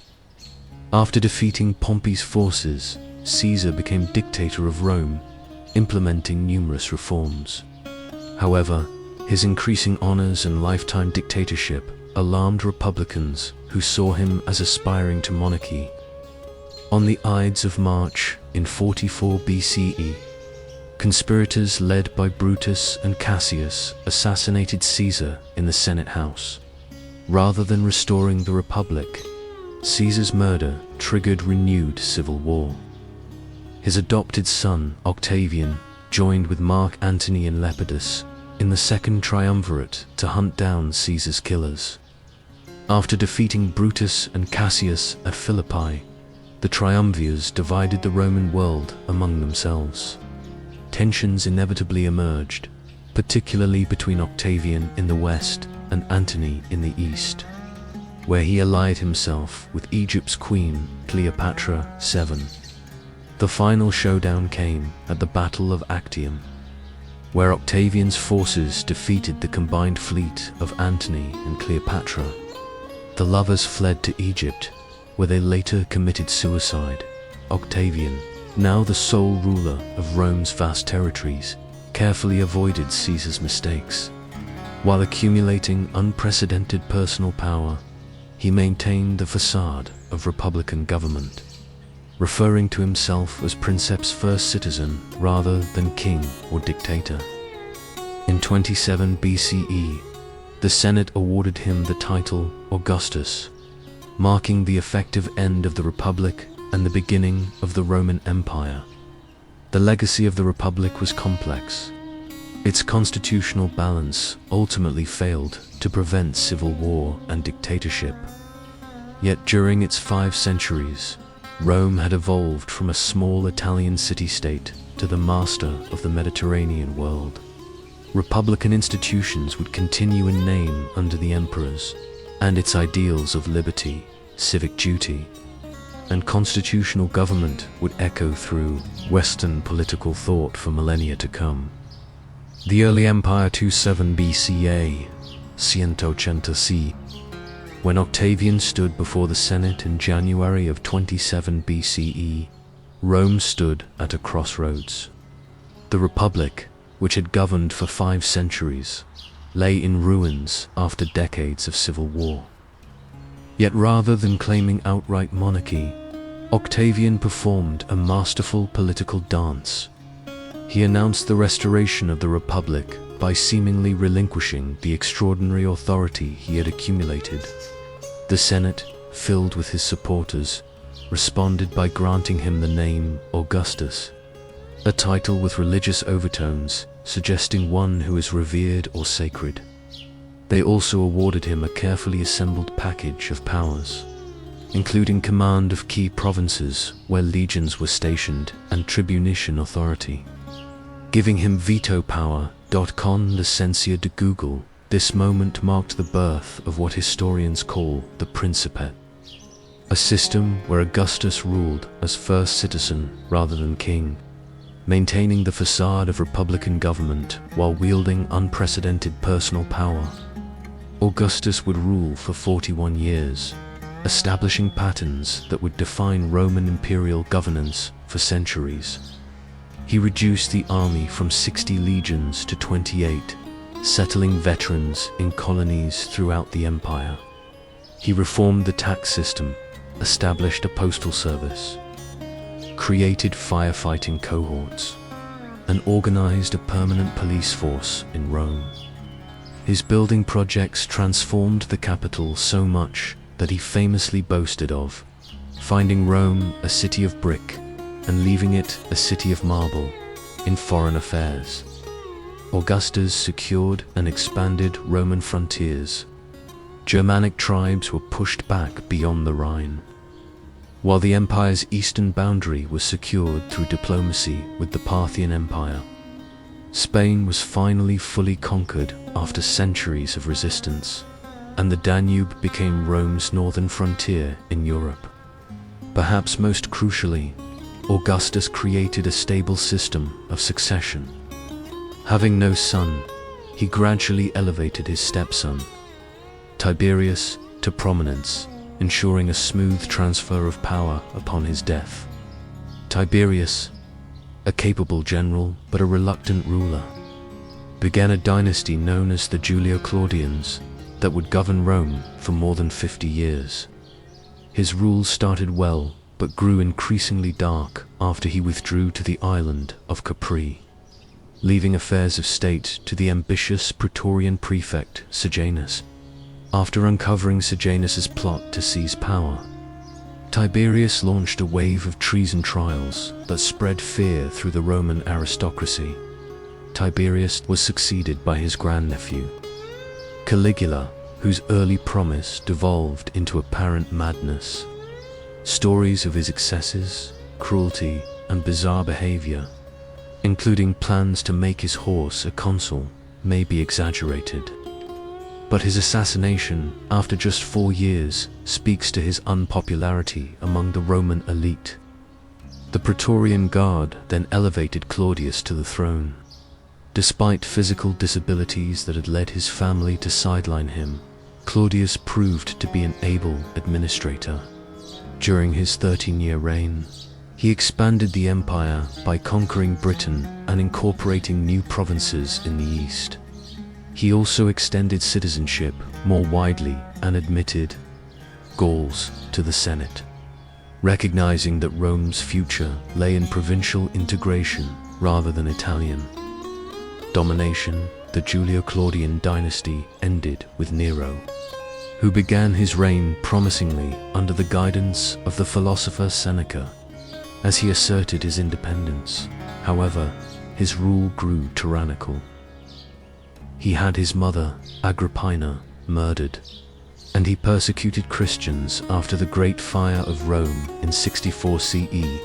Rising unpopularity led to revolts, and Nero committed suicide, purportedly lamenting, "What an artist dies in me." Nero's death ushered in the chaos known as the Year of Four Emperors 69 CE. In quick succession, the generals Galba, Otho, and Vitellius claimed the throne, each overthrown by military revolt. Finally, Vespasian, commanding the Eastern legions, emerged victorious, establishing the Flavian dynasty. Vespasian brought stability back to the empire during his 10-year reign. A man of humble origins with a practical approach to governance, he restored fiscal responsibility after Nero's extravagance. His greatest architectural legacy was beginning construction of the Flavian amphitheater, better known today as the Colosseum, built on the site of Nero's opulent palace as a gift to the Roman people. His eldest son, Titus, succeeded him, just months before Mount Vesuvius erupted in 79 CE, destroying the cities of Pompeii and Herculaneum. Titus handled this and other disasters, including a fire in Rome, with such compassion that he was widely mourned when he died after just 2 years of rule. The final Flavian emperor was Domitian, whose 15-year reign witnessed significant military activity along the Danube frontier and in Britain. While an effective administrator, his autocratic tendencies alienated the Senate. His assassination brought the Flavian dynasty to an end. The Senate then selected one of its own members, the elderly Nerva, as emperor, with no natural heir and limited military support. Nerva adopted the popular general Trajan as his successor, establishing a pattern of adoptive succession that would serve Rome brilliantly for nearly a century. Trajan, born in Spain, became the first emperor from outside Italy. His 19-year reign saw the Roman Empire reach its greatest territorial extent. He conquered Dacia, roughly modern Romania, incorporating its gold mines into the empire. And his most ambitious campaign annexed Armenia, Mesopotamia, and parts of Parthia, briefly extending Roman rule to the Persian Gulf. Beyond military glory, Trajan was celebrated for his domestic policies. His extensive building programs included a massive forum in Rome, and he established a welfare program providing support for poor children in Italy. On his deathbed, Trajan may have adopted his relative Hadrian, though some suspected the adoption was fabricated by Hadrian's supporters. Regardless, Hadrian became emperor and immediately shifted imperial policy, recognizing that the empire had reached its practical limits. He withdrew from Trajan's eastern conquests and focused on consolidation rather than expansion. Hadrian spent more than half of his 21-year reign traveling throughout the provinces, inspecting frontier defenses. In Britain, he ordered the construction of a massive wall spanning the island's narrow northern waste, creating a barrier against tribal incursions. A lover of Greek culture, Hadrian's architectural legacy in Rome included the Pantheon, with its revolutionary concrete dome that still stands today as a testament to Roman engineering brilliance. Hadrian's chosen successor, Antoninus Pius, ruled for 23 remarkably peaceful years. His reign saw no major wars or internal disturbances, allowing the empire to prosper. Continuing the tradition of adoption, Antoninus selected Marcus Aurelius as his heir, with the provision that Marcus, in turn, adopt Lucius Verus as Marcus Aurelius, a devoted Stoic philosopher whose meditations remain widely read today, found his reign dominated by military challenges despite his philosophical nature. Germanic tribes began pressing against Roman frontiers on the Danube, and the empire faced a devastating pandemic known as the Antonine Plague. possibly smallpox, which killed perhaps 5 million people throughout Roman territories. Despite these challenges, Marcus Aurelius maintained the frontiers before his death.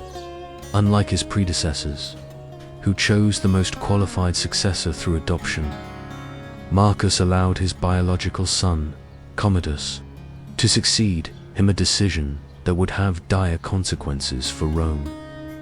Looking back across this two-century span from Augustus to Marcus Aurelius, this era represents the Roman Empire at its zenith.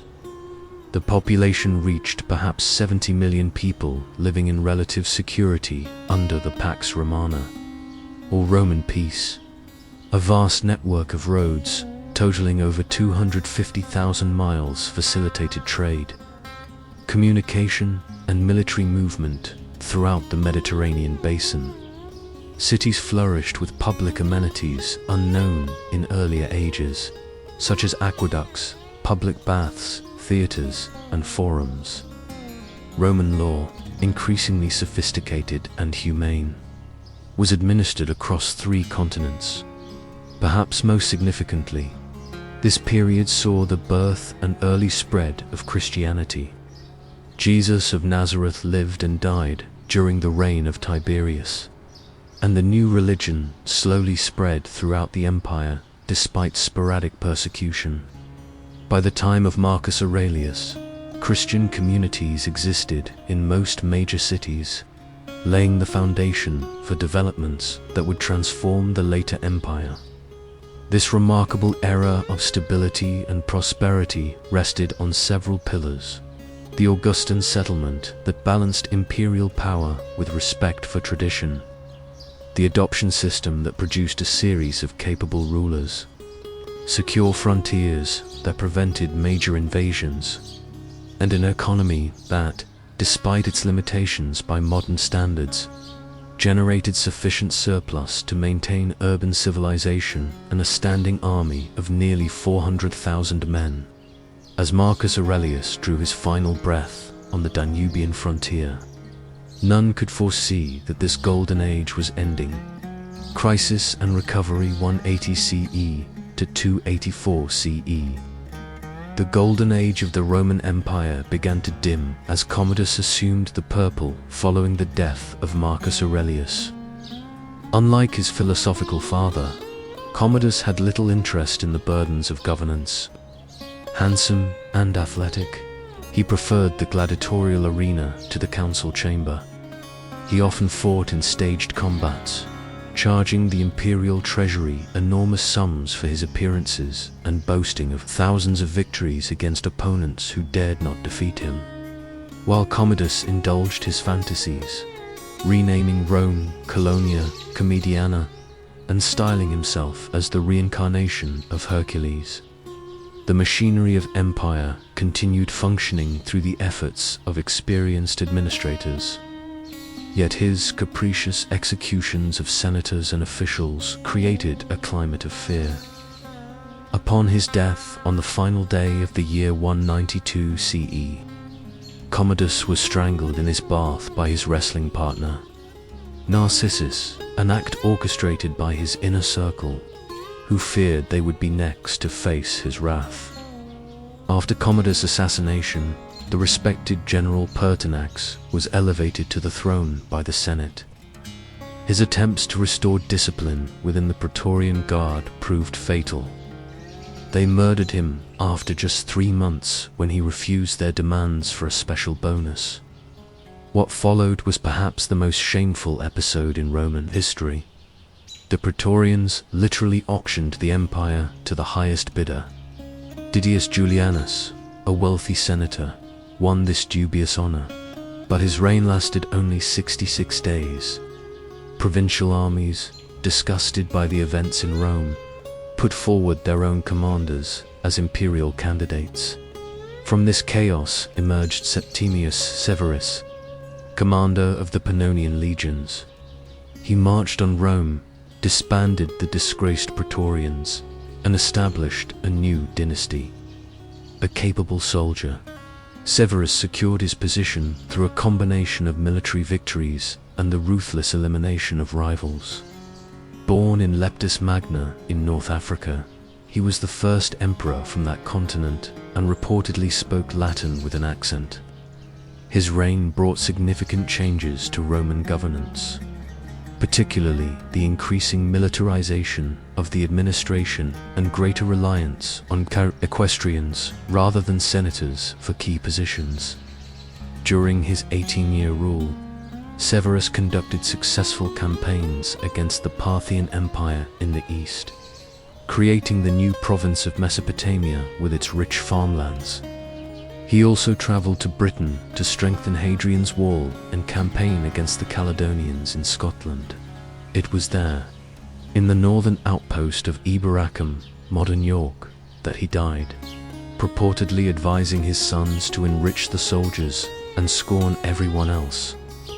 Those sons, Caracalla and Geta, were intended to rule jointly, but their hatred for each other made cooperation impossible.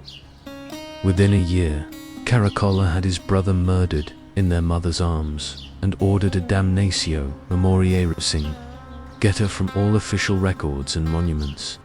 Despite his cruelty, Caracalla issued one of the most significant edicts in Roman history, the Constitutio Antoniana of 212 CE, which granted Roman citizenship to all free men within the empire, while partially motivated by a desire to increase tax revenue.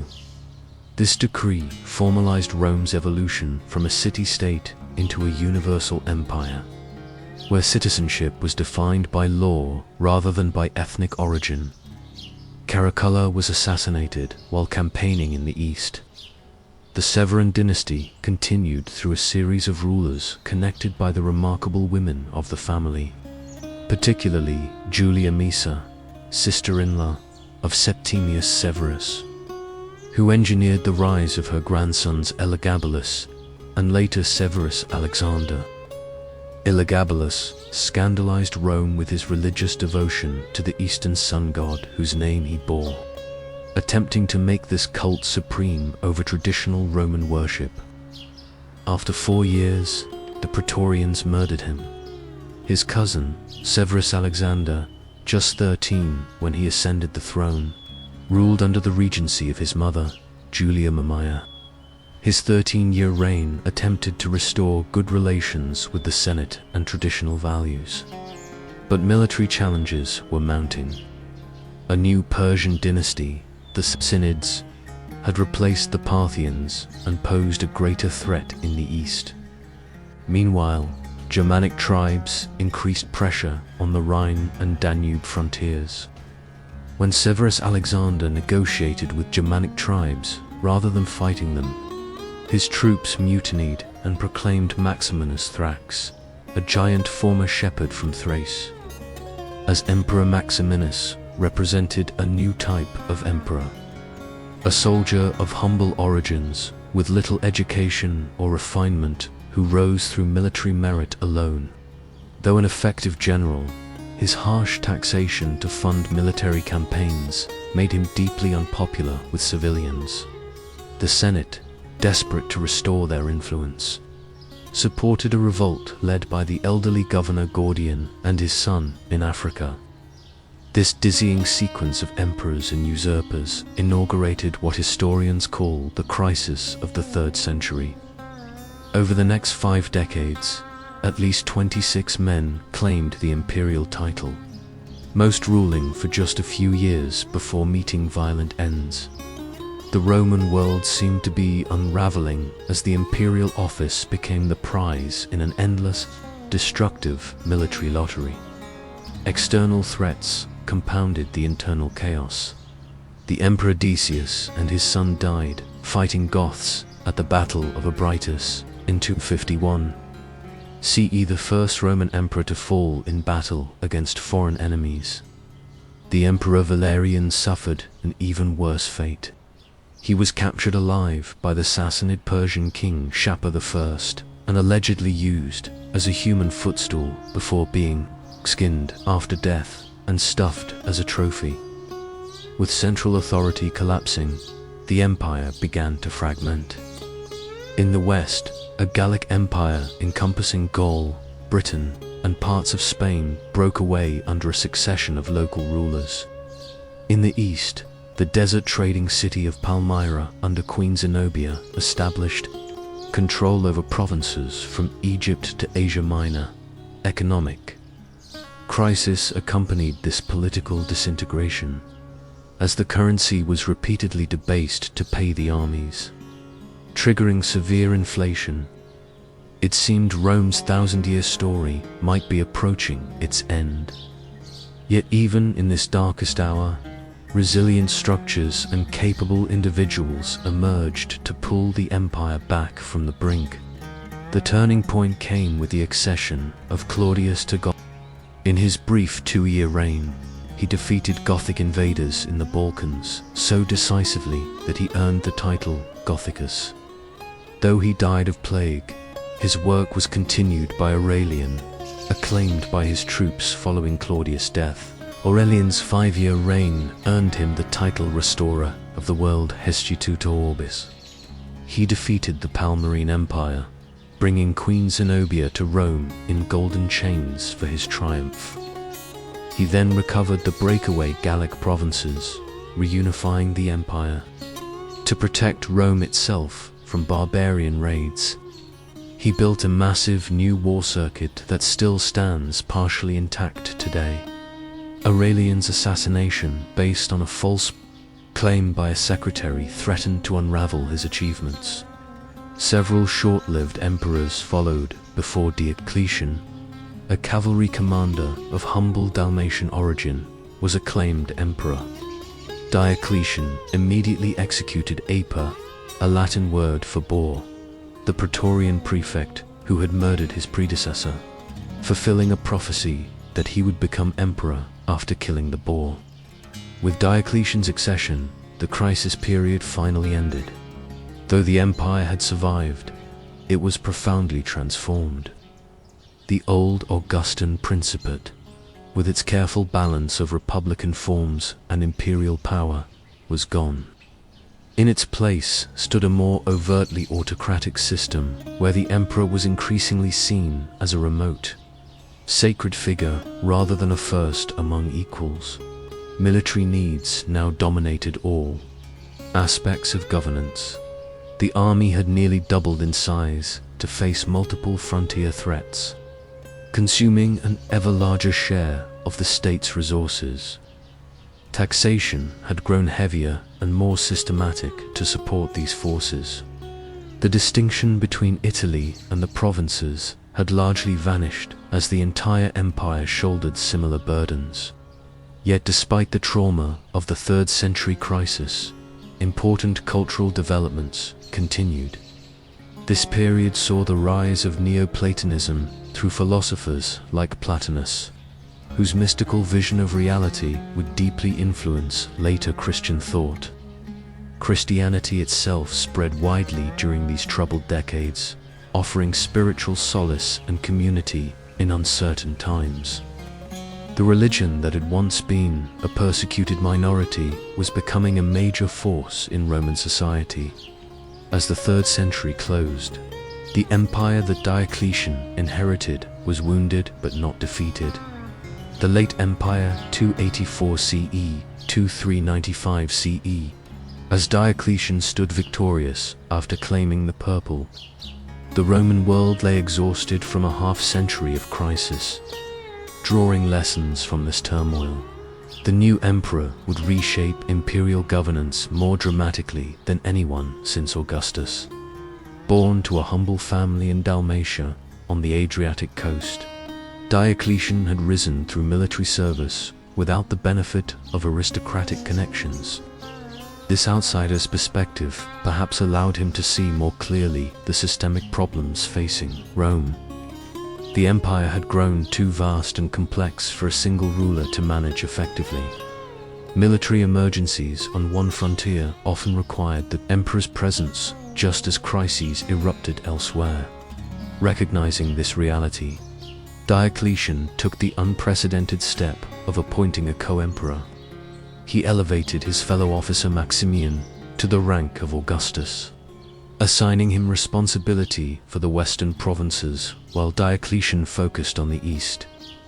This division proved insufficient, so Diocletian expanded the imperial college further by appointing two junior emperors called Caesars Galerius in the east and Constantius Chlorus in the west. This system, known as the Tetrarchy, or Rule of Four, divided administrative responsibilities while maintaining the fiction of a unified empire. Each tetrarch governed a quarter of Roman territory from his own capital city, as Rome itself lost its central role. The arrangement included a plan for orderly succession after 20 years. The senior Augusti would retire, allowing the Caesars to be promoted and select new junior colleagues. This mechanism aimed to prevent the succession crises that had plagued the 3rd century. Beyond restructuring imperial leadership, Diocletian reorganized the empire's administrative geography. Provinces were subdivided into smaller units, nearly doubling their number but making them more manageable. These provinces were then grouped into 12 dioceses, themselves organized into 4 prefectures corresponding to each tetrarch's territory. This created multiple layers of oversight intended to reduce corruption and improve efficiency. The military underwent similar reorganization. Diocletian separated civil and military authority, which had traditionally been combined in provincial governors. He also substantially increased the size of the army to address multiple frontier threats simultaneously, to limit the power of potentially rebellious generals. He reduced the size of provincial armies while creating a central mobile reserve that could respond to crises. These expanded military and administrative structures required greater resources. Diocletian implemented a comprehensive census to identify taxable wealth and individuals. His new tax system required payment in kind rather than increasingly worthless currency, with set quotas of produce and goods collected from each region. To ensure essential services continued, Diocletian mandated hereditary occupations for certain vital professions, binding sons to follow their father's trades. While these reforms stabilized the empire, they came at the cost of significantly increased state control over individual lives. The free market economy of the early empire gave way to a more regulated system where the state's needs took precedence over private initiative in religious matters. Diocletian initially showed tolerance, but later launched what became known as the Great Persecution against Christians. This final and most severe attempt to suppress Christianity included the destruction of churches, confiscation of scripture, and execution of clergy. Despite its intensity, the persecution varied by region and failed to halt Christianity's spread. True to his succession plan, Diocletian took the unprecedented step of voluntarily retiring, compelling his co-Augustus, Maximian, to do the same. He spent his remaining years cultivating cabbages at his palace in Split on the Dalmatian coast, reportedly telling visitors that only someone who had been emperor could understand the pleasures of retirement. The carefully designed tetrarchic system collapsed almost immediately after its creator's retirement.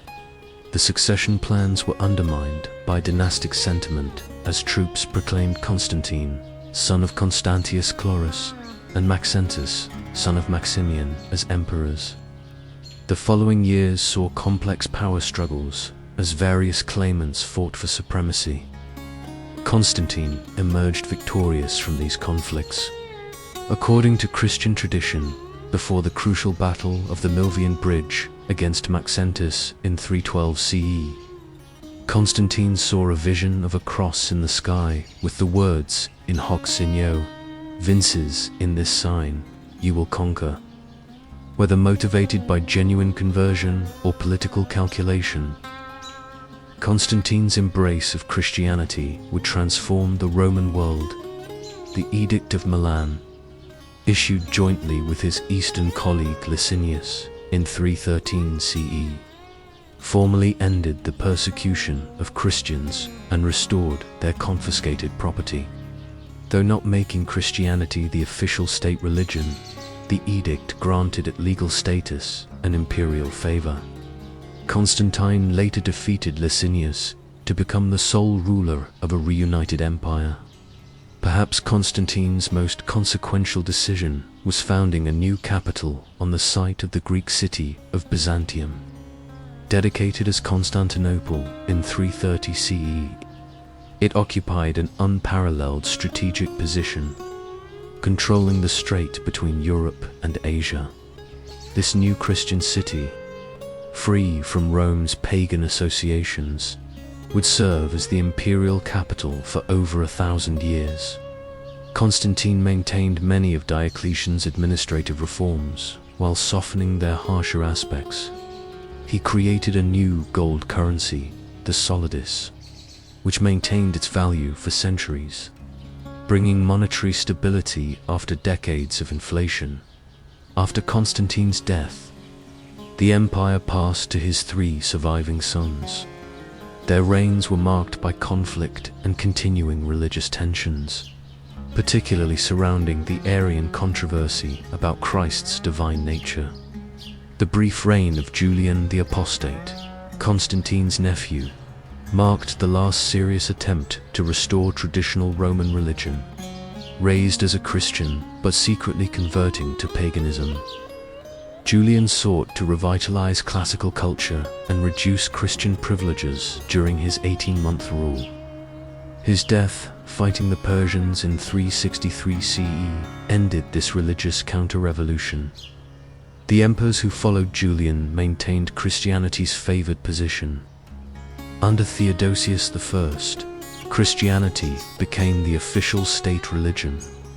The Edict of Thessalonica of 380 CE established Nicene Christianity as the empire's sole legitimate faith, while subsequent edicts closed pagan temples and prohibited traditional sacrifices.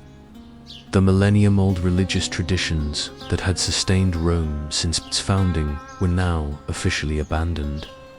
Theodosius also faced significant external challenges.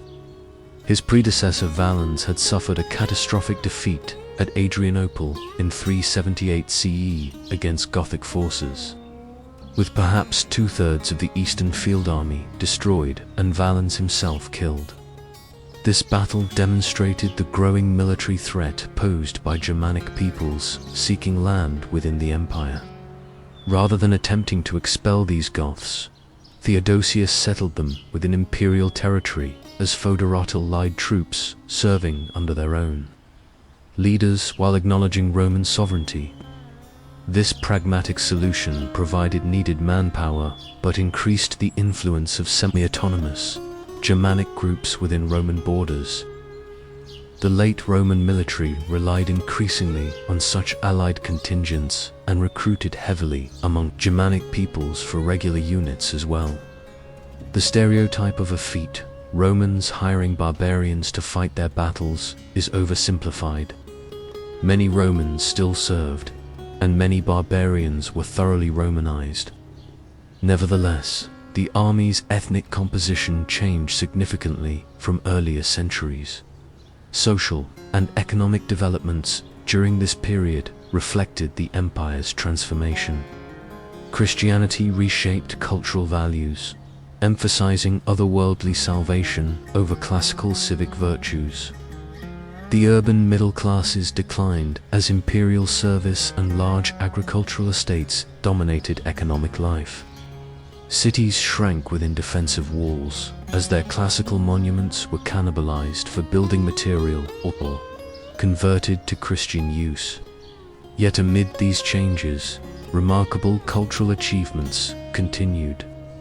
This era saw the flowering of patristic literature as Christian thinkers like Ambrose, Jerome, and Augustine developed sophisticated theological and philosophical systems that would influence Western thought for centuries.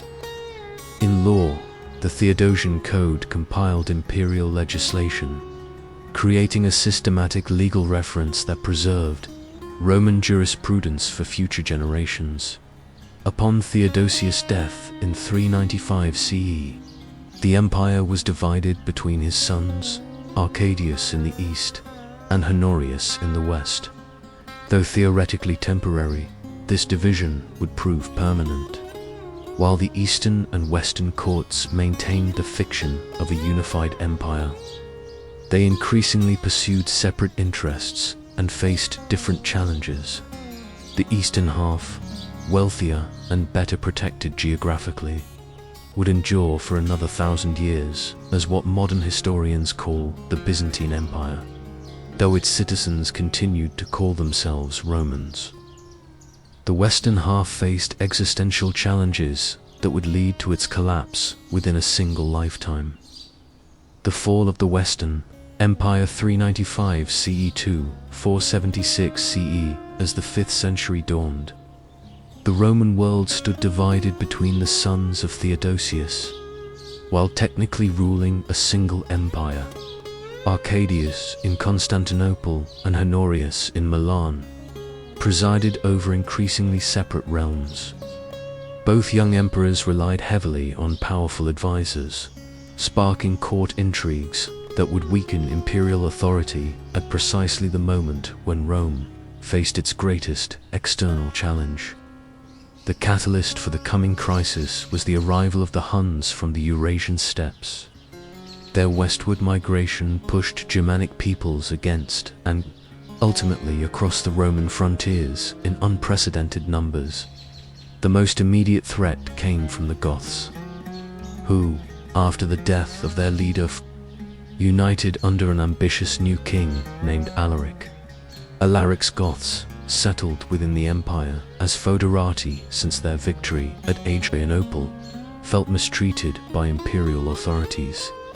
When their demands for better terms were rebuffed, they revolted and began moving through the Balkans, alternately negotiating with and threatening both Eastern and Western imperial courts. Stilicho, a general of partial Vandal ancestry but thoroughly Roman in culture and loyalty, handled the Gothic threat with a combination of military action and diplomacy.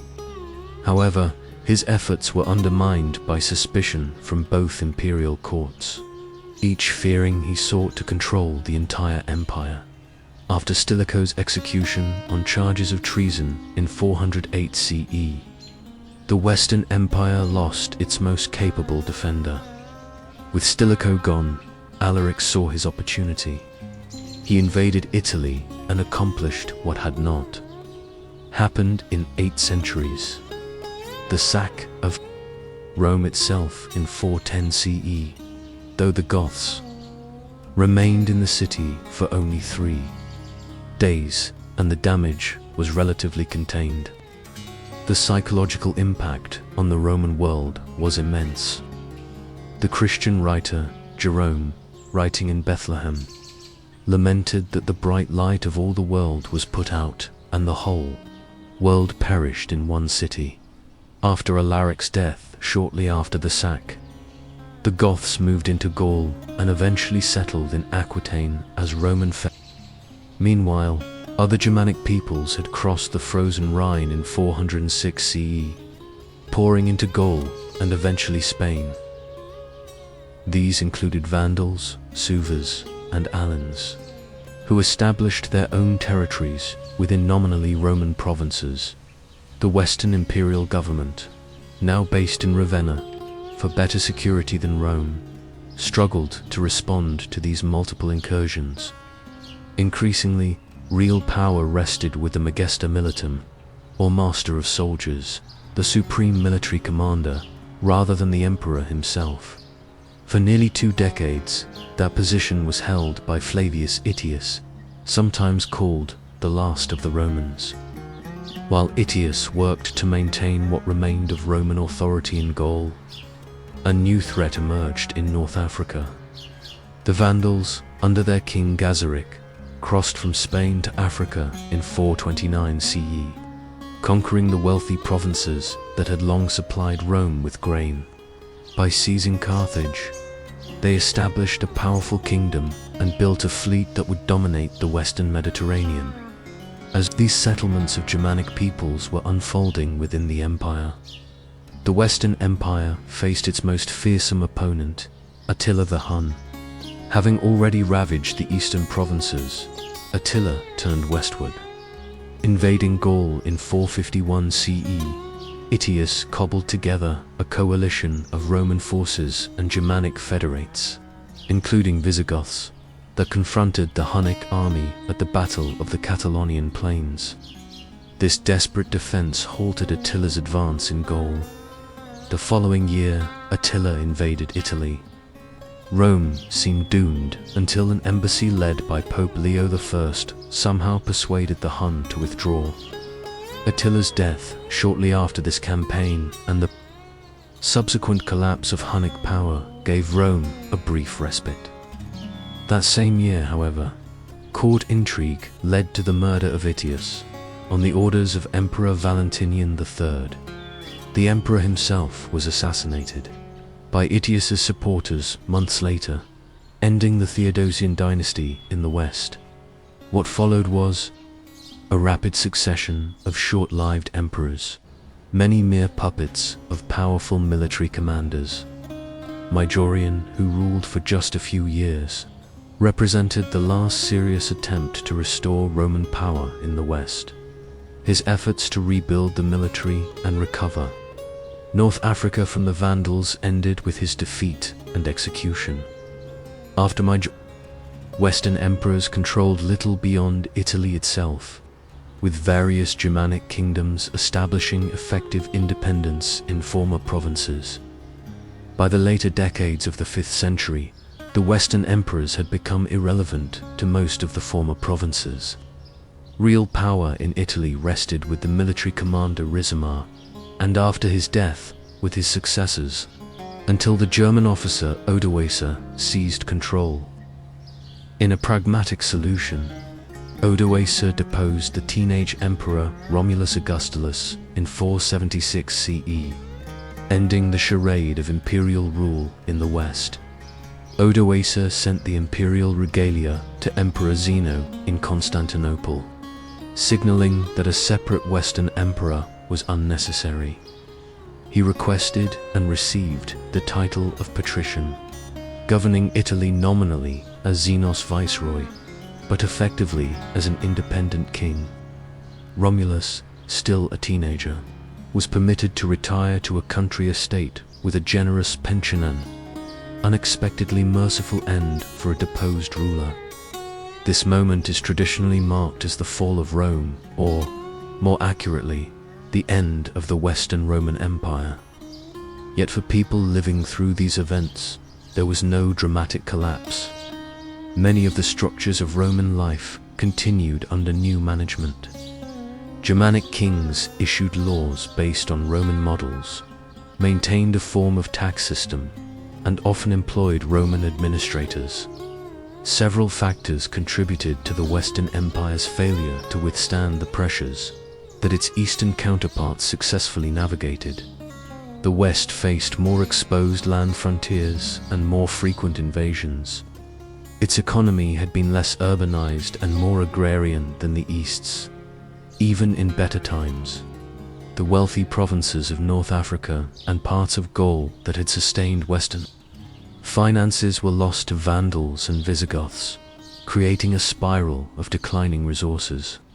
Western emperors also suffered from a deficit of legitimacy compared to their Eastern colleagues. The constant civil wars and rapid turnover of rulers undermined confidence in imperial authority. Yet, even as direct imperial rule faded, Romanitas Roman culture and identity, Latin remained the language of administration and literacy. The Catholic Church preserved Roman organizational structures and legal concepts. The end of the Western Empire did not mean the end of the Roman world. In the East, the empire continued to flourish from its magnificent capital at Constantinople. The Emperor Zeno and his successors considered themselves the legitimate rulers of the entire Roman world, including the lost western provinces. In Italy itself, Odoacer's rule would prove brief. Emperor Zeno authorized Theodoric, king of the Ostrogoths, to invade Italy and depose Odoacer. After defeating and eventually murdering his rival, Theodoric established a kingdom that represented one of the most successful syntheses of Roman and Germanic elements in the post-imperial West. The end of the Western Roman Empire thus marks not a cataclysmic collapse, but a significant transition point in a much longer process of transformation. The political structure created by Augustus 5 centuries earlier had finally failed in the West. But Roman civilization, like a great river dividing around an obstacle, would continue flowing through new channels in the medieval world to come. The Byzantine Empire, Eastern Roman Empire 476 CE to 1453 CE, while the Western Roman Empire faded into history, its eastern counterpart continued to thrive. The citizens of this surviving realm never called themselves Byzantine, a term invented by modern historians. They proudly identified as Romans Romaio in their increasingly Greek speech, the rightful inheritors of Caesar and Constantine. For nearly a millennium after the deposition of Romulus Augustulus, this Eastern Roman Empire would preserve and transform the legacy of Rome. As the 5th century closed, Emperor Zeno faced significant challenges. Religious controversies over the nature of Christ divided Eastern Christians, while Isaurian countrymen from Zenos' mountainous homeland dominated the court, breeding resentment among Constantinople's population. Yet the empire remained intact with efficient tax collection, professional administration, and a military security that the fragmented West could only envy. Zeno's successor, Anastasius I, provided 27 years of capable governance. His careful financial stewardship replenished the treasury, while his construction of the long walls protected Constantinople's landward approaches. Though religious tensions continued during his reign, Anastasius maintained the empire's position against Sassanid Persia, its traditional rival in the east. The golden age of the Eastern Roman Empire arrived with the accession of Justinian I in 527 CE. Born to Latin-speaking peasants in the Balkan provinces, Justinian married the remarkable Theodora, whose journey from actress of questionable reputation to imperial consort scandalized conservative circles but brought a shrewd and determined partner to the throne.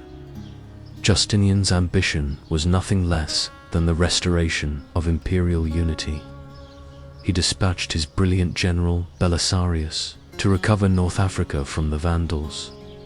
Belisarius accomplished this mission with remarkable speed and efficiency, returning the wealthy grain-producing region to imperial control. Emboldened by this success, Justinian authorized the invasion of Ostrogothic Italy. The Italian campaign proved far more difficult. What was planned as a swift reconquest became a 20-year struggle that devastated the peninsula, though imperial forces eventually prevailed, capturing Ravenna and defeating the last Gothic resistance. The cost was enormous. Italy, once the heart of Roman power, lay economically ruined. Parts of Spain were also recovered, but Justinian's dream of full Western restoration remained elusive. These military campaigns stretched imperial resources, already strained by war with Persia. The situation worsened when the bubonic plague reached Constantinople, killing perhaps 40% of the city's inhabitants and spreading throughout the Mediterranean basin. This demographic catastrophe reduced tax revenues and military recruitment, creating fiscal problems that would plague Justinian's successors. Despite these challenges, Justinian's reign witnessed remarkable achievements. The magnificent church of Hagia Sophia, with its revolutionary dome spanning 108 feet, remains one of the world's architectural marvels. Even more enduring was the Corpus Juris Civilis, a comprehensive compilation and reform of Roman law that preserved classical legal principles for future generations. This legal code would eventually form the basis of many European legal systems and represents one of Rome's most significant legacies to the modern world. After Justinian's death, the empire entered a difficult period. His successor, Justin II, lost much of Italy to the Lombards, while warfare with Persia drained resources. The 7th century brought unprecedented challenges to the empire. Under Shah Khosrow II, Persia launched massive invasions, capturing Syria, Palestine, Egypt, and much of Anatolia. Jerusalem fell, and the true cross, the most sacred of Christian relics, was carried to the Persian capital as a trophy. In this moment of supreme crisis, one of Rome's greatest emperors emerged. Heraclius, who had overthrown the tyrant Phocas, personally led the imperial counterattack. In a series of brilliant campaigns, he drove deep into Persian territory, forcing a peace that restored all lost provinces and the true cross. Yet even as Heraclius celebrated his triumph, a new power was emerging in the Arabian desert. United by the Prophet Muhammad and inspired by the new faith of Islam, Arab armies erupted into Roman and Persian territories with astonishing speed. The exhausted Persian Empire collapsed entirely, while Roman forces suffered a crushing defeat at the Battle of Yarmouk in 636 CE. Within a decade, Syria, Palestine, and Egypt's provinces that had been Roman for over 6 centuries fell under Islamic rule. This catastrophic loss of territory transformed the empire. The remaining realm became more compact, centered on Constantinople, Western Asia Minor, and the southern Balkans. Greek definitively replaced Latin as the language of administration, while the empire took on a more explicitly Christian character. Modern historians often mark this 7th century transformation as the transition from the Eastern Roman to the Byzantine Empire, though contemporaries saw no such division. Despite these massive territorial losses, the empire adapted and survived. The theme system, reorganizing provinces into military districts where soldier farmers defended their own lands, proved an effective response to constant Arab raids.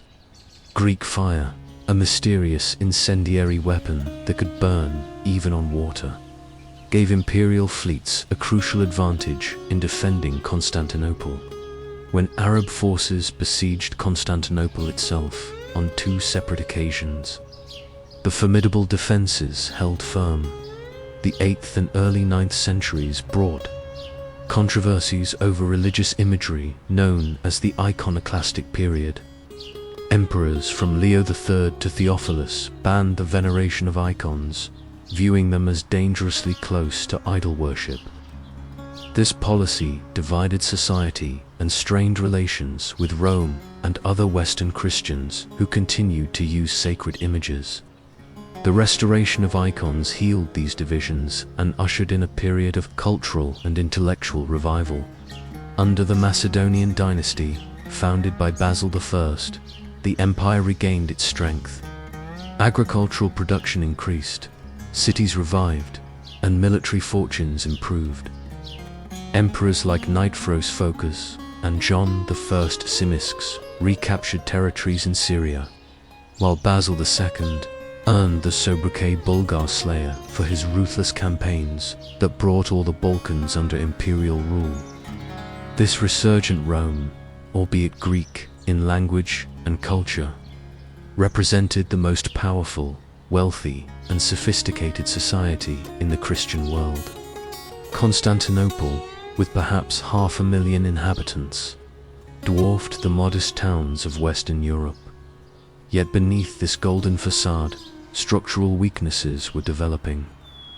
The free peasantry that had formed the backbone of the theme armies gradually lost land to expanding aristocratic estates. Civil service positions increasingly became hereditary rather than merit-based. Religious differences with the Latin West widened, culminating in the Great Schism of 1054, which divided Christianity into Catholic and Orthodox branches. The pivotal disaster came at Manzikert, where Seljuk Turks defeated Emperor Romanos, the fourth Diogenes, and opened Anatolia, the empire's heartland, to Turkish settlement. Simultaneously, Normans conquered the last imperial possessions in Italy. The desperate appeal for Western aid by Emperor Alexios I Komnenos helped trigger the First Crusade. While Crusaders did establish states in the Holy Land, tensions between Latins and Greeks grew increasingly bitter.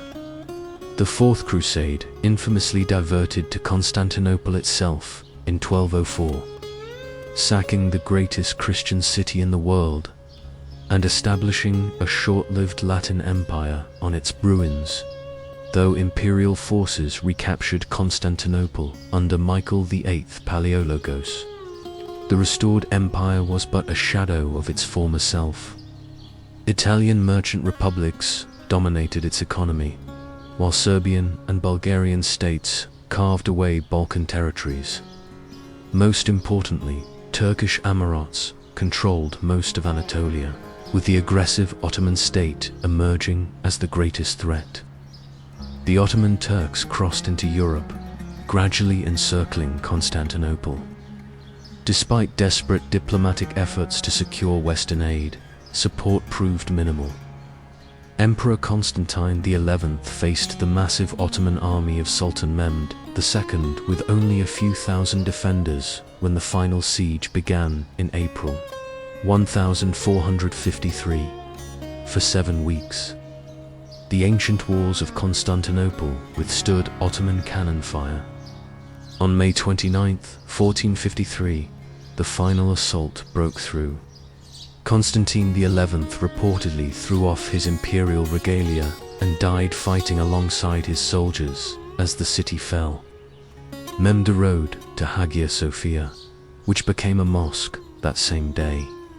The Roman Empire, which had endured for 1,480 years since the accession of Augustus, finally ended. The legacy of Rome, though the last emperor bearing the title of Caesar, fell with Constantinople in 1453.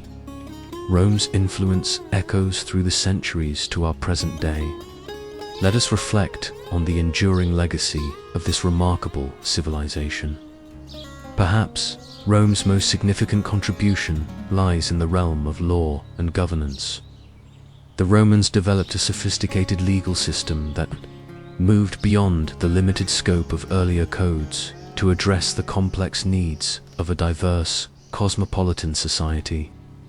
Concepts we take for granted, the presumption of innocence, the importance of intent in criminal acts, the distinction between civil and criminal law bear Roman fingerprints.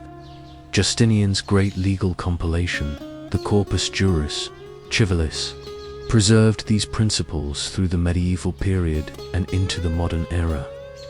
Today, the civil law tradition that governs most of continental Europe, Latin America, and parts of Africa and Asia derives directly from Roman models. In the realm of language and literature, Rome's impact remains inescapable. Latin, the speech of rustic farmers on the Tiber's banks, became the lingua franca of Western civilization for over a millennium. Though no longer spoken as a first language, Latin's descendants, the Romance languages, including Spanish, Portuguese, French, Italian, and Romanian are native tongues for nearly 1 billion people today. Even languages not directly descended from Latin bear its influence through centuries of borrowing. English, though Germanic in its basic structure, derives roughly 60% of its vocabulary from Latin, either directly or through French. The physical legacy of Rome remains equally impressive. Roman engineering transformed the Mediterranean landscape with an infrastructure network of unprecedented scale. Many Roman roads still form the basis of modern highways, and their carefully planned routes prove optimal even with today's technology. Roman architectural innovations, particularly their refinement of the arch, vault, and dome, made possible buildings of scale and permanence previously unimaginable. Their development of concrete allowed for structures that have endured to millennia of earthquakes, floods, and warfare. The Pantheon in Rome remains one of the world's architectural marvels, inspiring buildings from the Renaissance to the present day. Rome's political legacy presents a more complex picture. The Republic, with its checks and balances, separation of powers, and term limits, influenced the framers of many modern constitutions, particularly America's founders. Yet, Rome also demonstrated how republican institutions could be subverted by ambitious individuals and how liberty might be traded for security and stability.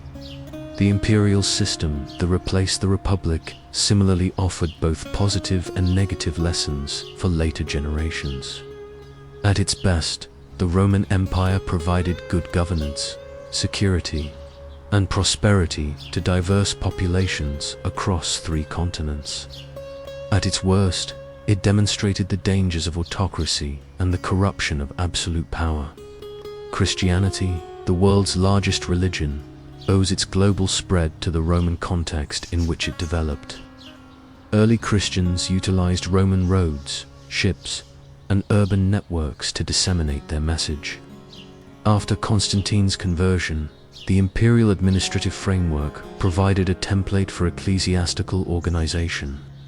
Even the title, Pontifex Maximus, once held by Roman emperors as chief priests of the state religion, passed to the popes who lead the Catholic Church. Perhaps most fundamentally, Rome bequeathed to later civilizations a cosmopolitan vision, the idea that diverse peoples could participate in a shared cultural and political community while maintaining aspects of their distinct identities. Though imperfectly realized in practice, this Roman ideal of a world brought together under law and common citizenship rather than divided by ethnic or religious boundaries remains a powerful aspiration in our own increasingly interconnected global society. The Roman story, spanning more than 2 millennia, offers a grand epic of human achievement, resilience, and adaptation. Even after the empire ceased to exist as a political entity, its shadow continued to influence everything that followed. As you drift off to sleep, consider how different our world would be without Rome's enduring influence. Our legal systems and languages, our architecture and engineering, our political institutions and religious organizations would be profoundly transformed without the Roman experience. The same human hopes, fears, and dreams that motivated Romans for security, prosperity, meaning, and beauty motivate us still. In that shared humanity lies perhaps Rome's most profound legacy of all. Every city tells a story, but some cities are the storytellers of the world. They are the fixed points around which the tides of history surge and break. One city, above all others, stands on the fault line of human civilization. The city once known as Constantinople. Today we call it Istanbul, but for over 1100 years, from its dedication in 330 AD until its final fall in 1453, it was the immortal capital of a Roman Empire that refused to die. It was the queen of cities, the Basileia Tion Polia, the center of Orthodox Christianity, and the single greatest political, economic, and military power of the medieval world.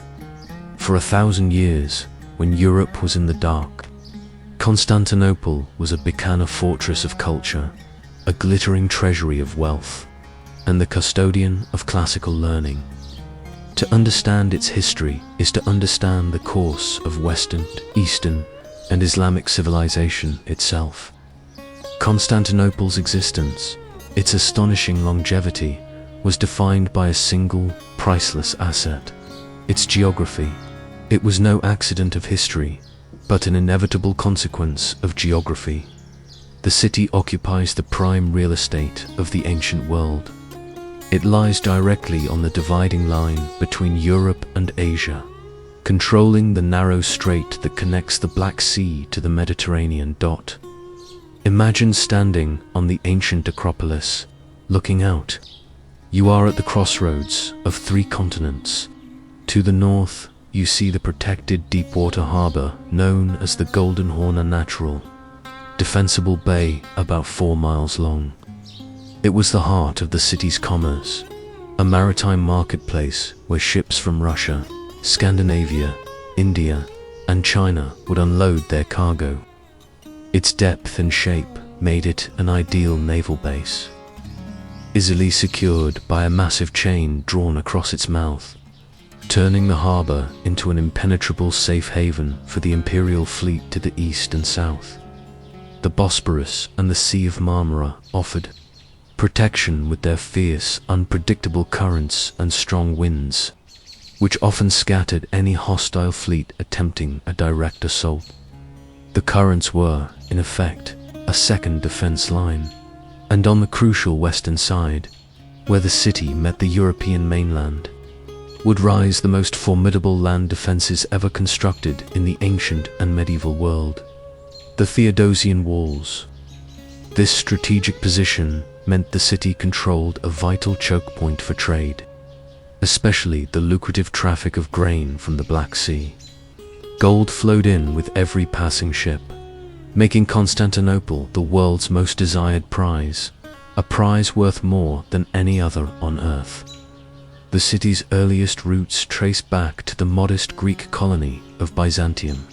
Founded in the 7th century BC, legend holds that its founder, a Greek named Byzas, sought advice from the oracle of Delphi, who told him to settle opposite the land of the blind. He correctly interpreted this to mean the shore opposite Chalcedon, whose founders must have been blind to overlook the vastly superior, strategic position of Byzantium's peninsula.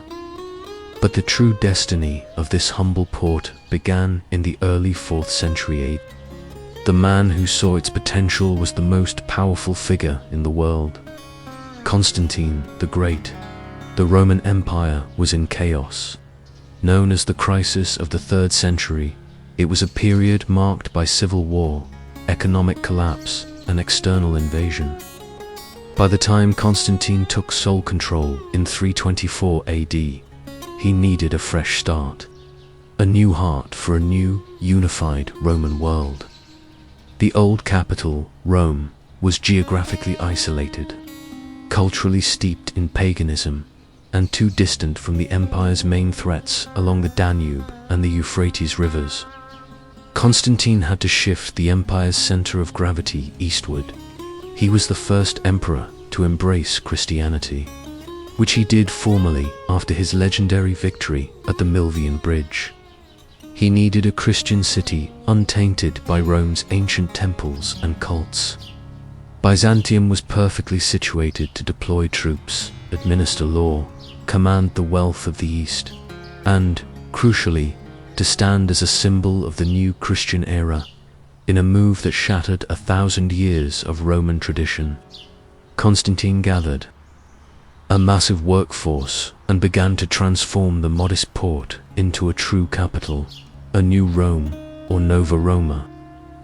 The project was immense and immediate. Constantine did not merely expand Byzantium. He leveled large areas and rebuilt from the ground up, modeling the city on the geography of old Rome. He established 7 hills, just like Rome.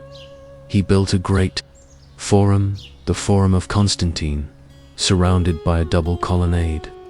and at its center placed a massive column bearing a statue of himself, dressed as the sun god Apollo, a powerful symbol of his own deification, even as he promoted the Christian faith. The blend of old imperial iconography with the new Christian order was a hallmark of the new capital. Constantine's workers carved out new streets, most famously the central thoroughfare, the Mazy or Central Street, which ran from the Golden Gate all the way to the Augusteum, the great square that stood before the Hagia Sophia. This street became the pulsing artery of imperial procession and commerce, lined with magnificent bronze statues looted from pagan sites across the empire. The city was a glorious display of imperial plunder and Christian aspiration. To ensure the city could sustain its projected 500,000 inhabitants, Constantine commissioned astonishing feats of engineering. The city was expanded far beyond the old walls of Byzantium. Massive aqueducts were built to channel fresh water from distant hills, and vast subterranean cisterns were excavated. The largest of these, the cistern of Philoxenos, and later the famous Basilica cistern, could hold staggering amounts of water, guaranteeing survival during long sieges. The center of public life was the vast Hippodrome, expanded from a smaller Roman-era stadium to rival the Circus Maximus in Rome, capable of seating over 60,000 spectators. This arena would become the epicenter of the city's social and political life. It was here that chariot races were held, celebrating the competitive spirit of the city's political factions, the Blues and the Greens. And it was here that the emperor would show himself to the people, officiating from his personal box, the Kathisma, which was directly connected to the Great Palace. The races were far more than sport. They were a direct channel for the people to voice their approval or dissent towards the imperial government. Finally, Constantine established the official boundary of his new capital with a new set of inner walls, though the city would soon outgrow them. He endowed the city with the same privileges as Rome, including a senate and a supply of free grain rations for its citizens, a massive incentive for migration that quickly swelled the city's population. On May 11th, 330 AD, Constantine formally dedicated his new capital. He called it New Rome, but history quickly renamed it in his honor, Constantinople, the city of Constantine. The official dedication marked not just the birth of a city, but the decisive split in the Roman world. The Western Empire was destined to decay and fall within 150 years. The Eastern Empire, rooted in the strategic, wealthy, and Christianized East, would survive. This new capital was Roman in law and tradition, but its culture was overwhelmingly Greek, and its faith was firmly Christian. The seeds planted by Constantine in 330 AD would soon flower into the vibrant, powerful civilization we know as the Byzantine Empire. It was an empire born of crisis, dedicated to Christ, and built upon the most enviable piece of real estate on earth. Constantine's greatest legacy was the vision. He had created a city that was not merely a survival mechanism for the empire, but a symbol of eternal, divinely ordained authority. He gave the Roman world a new heart, 1,000 years of security, and a destiny as the undisputed center of the Christian East. But to survive the barbarian migrations that would soon tear the West apart, the city needed defenses greater than even Constantine had envisioned. Part 2. Justinian, Hagia Sophia, and the First Golden Age. The 5th century AD was a period of devastation for the Roman world. The western half of the empire collapsed under the relentless pressure of Germanic migrations. Its final emperor deposed in 476 AD, but the eastern half, shielded by its wealth, its bureaucracy, and the superb defenses of Constantinople survived. By the 6th century, the city had solidified its status as the singular heir to Rome. Yet, this survival came at a cost. The city had grown into a metropolis of perhaps 500,000 people, but the sheer size and complexity of the urban population meant that internal tensions were a constant, dangerous threat. The most glorious and most terrifying period of early Byzantine history arrived with the reign of Justinian I, who ascended the throne in 527 AD. Justinian was driven by a single, colossal vision: the Renovatio Imperii, the restoration of the Roman Empire to its former glory. This was a military undertaking of staggering ambition. He dispatched his brilliant generals, Belisarius and Narses, on campaigns that successfully reconquered North Africa, parts of Spain, and most significantly, Italy, including Rome itself. The empire reached its greatest territorial extent since the time of the Caesars. But these endless wars were fueled by a massive, grinding cost. The taxation required to maintain these far-flung campaigns strained the imperial treasury and created deep resentment among the capital's population. The people felt the weight of the emperor's ambition, and this discontent found its release not in the Senate, but in the most popular venue in the city, the Hippodrome in Constantinople. Politics, religion, and sport were inseparable. The two dominant chariot racing factions, the Blues, Venetoi, and the Greens, Prazanoi, were far more than fan clubs. They were powerful, armed political organizations representing deep social, economic, and even theological divisions. The Blues generally represented the landed aristocracy and orthodox theology, while the Greens often stood for the merchant class and theological deviation. Their rivalry was lethal, frequently escalating into bloody street fights that the city guards struggled to control. In January 532 AD, years of simmering tension boiled over, when several men, including 2 from each of the main factions, were sentenced to execution for a previous riot.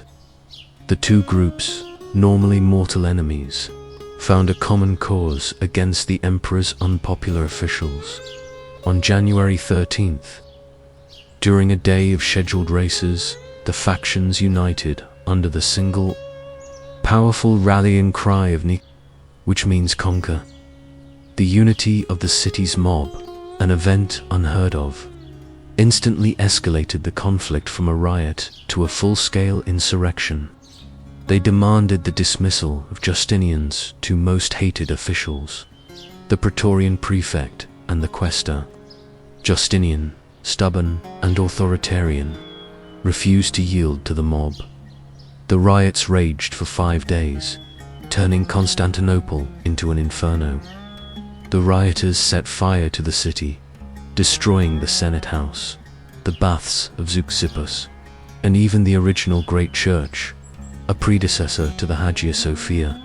Much of the city's heart, the historic center and market districts, was reduced to ash and rubble. Justinian and his court were trapped in the Great Palace, surrounded by the inferno and the roar of the mob. The emperor, utterly demoralized and believing his reign was lost, prepared to flee the capital by ship. His highest advisors urged him to abandon the collapsing city and save his life. It was in this moment of absolute paralyzing crisis that the Empress Theodora stepped forward. Theodora's influence over Justinian cannot be overstated. A woman of extraordinary intelligence and iron resolve, she had risen from the lower rungs of society, rumored to have been a stage performer and possibly a courtesan, to become empress. An unprecedented social leap that demonstrated Justinian's unconventional and absolute power. When the men urged flight, Theodora spoke the words that would immortalize her and save the empire. "Royalty is a noble shroud," she continued. According to the historian Procopius, if flight were the only choice, I should refuse to flee. Those who have worn the crown should never survive its loss. I will not live to see the day when I am not saluted as empress. If you wish to save yourselves, emperor, there is no difficulty. There is your money, and there is the sea. But I stay. I adhere to the ancient saying, purple makes a fine shroud. Her unwavering courage shamed the council into action. Justinian, revived by his wife's resolve, ordered his two most trusted generals, Belisarius and Narses, to strike. They led their troops, including a large force of barbarian mercenaries, to the hippodrome where tens of thousands of rioters were gathered, shouting for a new emperor. The gates were sealed, and the ensuing massacre was total and systematic. The troops showed no mercy as they swept through the packed arena. Conservative estimates suggest over 30,000 citizens were slaughtered in a single day. The Nika riots were brutally suppressed, and Justinian's authority was no longer just absolute, it was terrifying. His hold on the throne was cemented by blood and fire. The catastrophe, however, became Justinian's greatest opportunity. He now had a devastated capital and unlimited power to rebuild it as he saw fit. He resolved to create something so magnificent, so divine, that it would forever proclaim his absolute authority and God's favor. Within weeks of the Nika suppression, he commissioned a new church, the Hagia Sophia, or the Church of Holy Wisdom. This would not be a mere replacement. It would be the spiritual and architectural crown of the world. He bypassed traditional stonemasons and architects, instead employing two extraordinary mathematicians and physicists, Anthemius of Tralles and Isidore of Miletus. Their mission was to build a dome unlike any seen before. It had to be light, vast, and transcendent. They succeeded beyond all imagination. Completed in a miraculous 5 years, the dome, nearly 100 feet in diameter, seemed to float above the sanctuary. This effect was achieved through ingenious engineering. The weight of the dome was transferred not onto heavy solid walls, but onto 4 massive piers via spherical triangular supports called pendentives. Moreover, a hidden ring of windows at the dome's base flooded the interior with light, giving the illusion that the dome was suspended from heaven by a golden chain. The interior was a spectacle of wealth and engineering. It shimmered with gold mosaics, polished marble, and rare stones green from Thessaly, red porphyry from Egypt, from across the empire. The sheer scale and ingenuity of its construction were baffling. It appeared to defy the laws of physics. Legend has it that upon its dedication in 537 AD, Justinian cried out, "Solomon, I have surpassed thee." Hagia Sophia was more than a church. It was the physical and spiritual heart of the city. It symbolized the emperor's divine mandate, the glory of his empire, and the ultimate victory of orthodoxy over both the pagan past and the recent terrifying chaos. But Justinian's greatest, most enduring legacy extended beyond stone. He commanded the compilation of the Corpus Juris Civilis de Systematic, codification of Roman law. This massive legal undertaking clarified and streamlined centuries of tradition, providing a comprehensive, rational legal framework that would influence the civil codes of every subsequent European nation. From the Nika riots came the greatest cathedral and the foundation of modern law. Justinian had started his reign, dreaming of an empire rebuilt. By the end, he had created the definitive Byzantine state, establishing a template for imperial rule, law, and culture that would last for the next 9 centuries. He had weathered the greatest internal storm the city would ever face and left behind a capital that was truly worthy of the title, Queen of Cities. Part 3. The Empire's Shield and the Iconoclast Crisis. The dazzling architecture and legal reforms of Justinian masked a stark reality. His relentless ambition had left the empire financially drained, overextended, and vulnerable.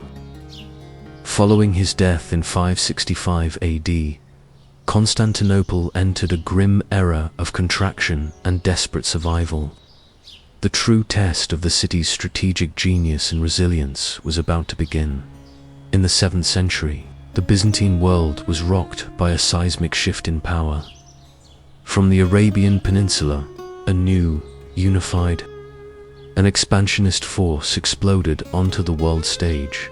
Islam, the Rashidun and Umayyad caliphates, rapidly swept through the empire's wealthiest province of Syria, Egypt, and North Africa, claiming them forever in a stunning series of military victories. The loss of Egypt, the empire's breadbasket, was a catastrophic blow to Constantinople's food supply and tax base. Suddenly, the Roman Empire, now strictly limited to Anatolia, the Balkans, and the area around the capital, was fighting for its very existence. The vast, wealthy, universal empire of Justinian was reduced to a smaller, hardened Greek-speaking successor state, focused entirely on defense. Constantinople, however, stood firm. The city became the literal final shield of Christendom, repelling multiple, overwhelming sieges from the new caliphates. The First Arab Siege, from 674 to 678 AD, tested the city's famous sea defenses. The Arab fleet controlled the Sea of Marmara, but could not penetrate the Golden Horn due to the chain defense. Crucially, the Byzantines possessed a terrifying secret weapon, Greek fire, pyre, phalician, or sea fire.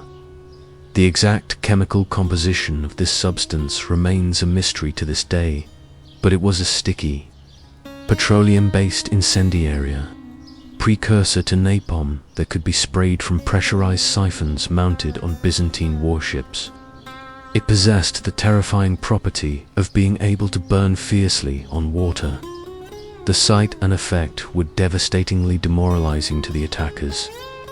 The Greek fire scattered the enemy fleet, allowing the Byzantines to maintain naval superiority and forcing the Arab army to withdraw.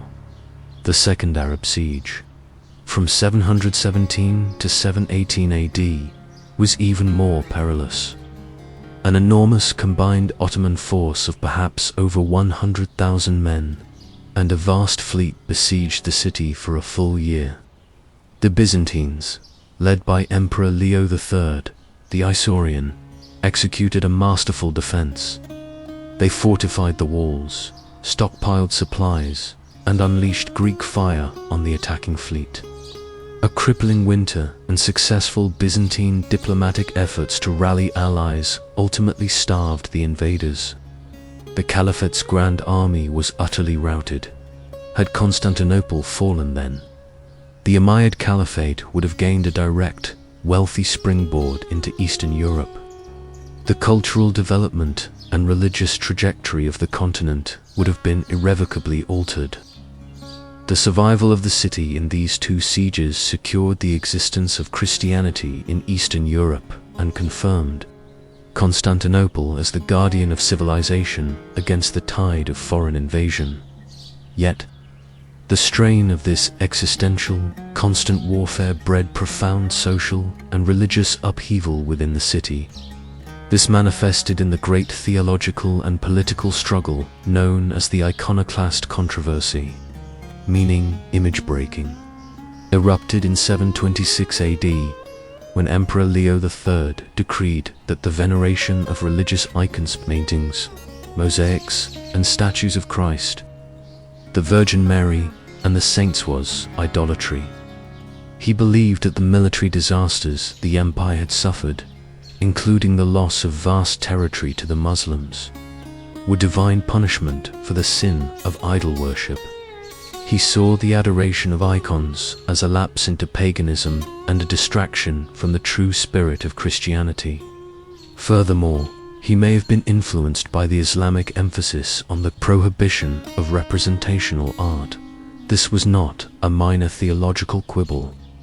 It was a deeply violent civil struggle that split the empire in two and raged for over a century.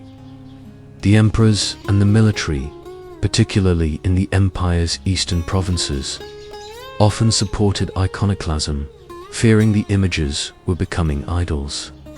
The monks, the urban populace of Constantinople, and the majority of the population in the West were fiercely icon venerating, believing icons were essential conduits to the divine and aids to prayer. The consequences for Constantinople were staggering. Imperial troops were sent into churches and monasteries to destroy mosaics and frescoes, often resulting in mass resistance and bloodshed. The most symbolic act was the destruction of the great image of Christ over the Chalk Gate, the ceremonial entrance to the Great Palace, which provoked riots that had to be brutally suppressed by the military.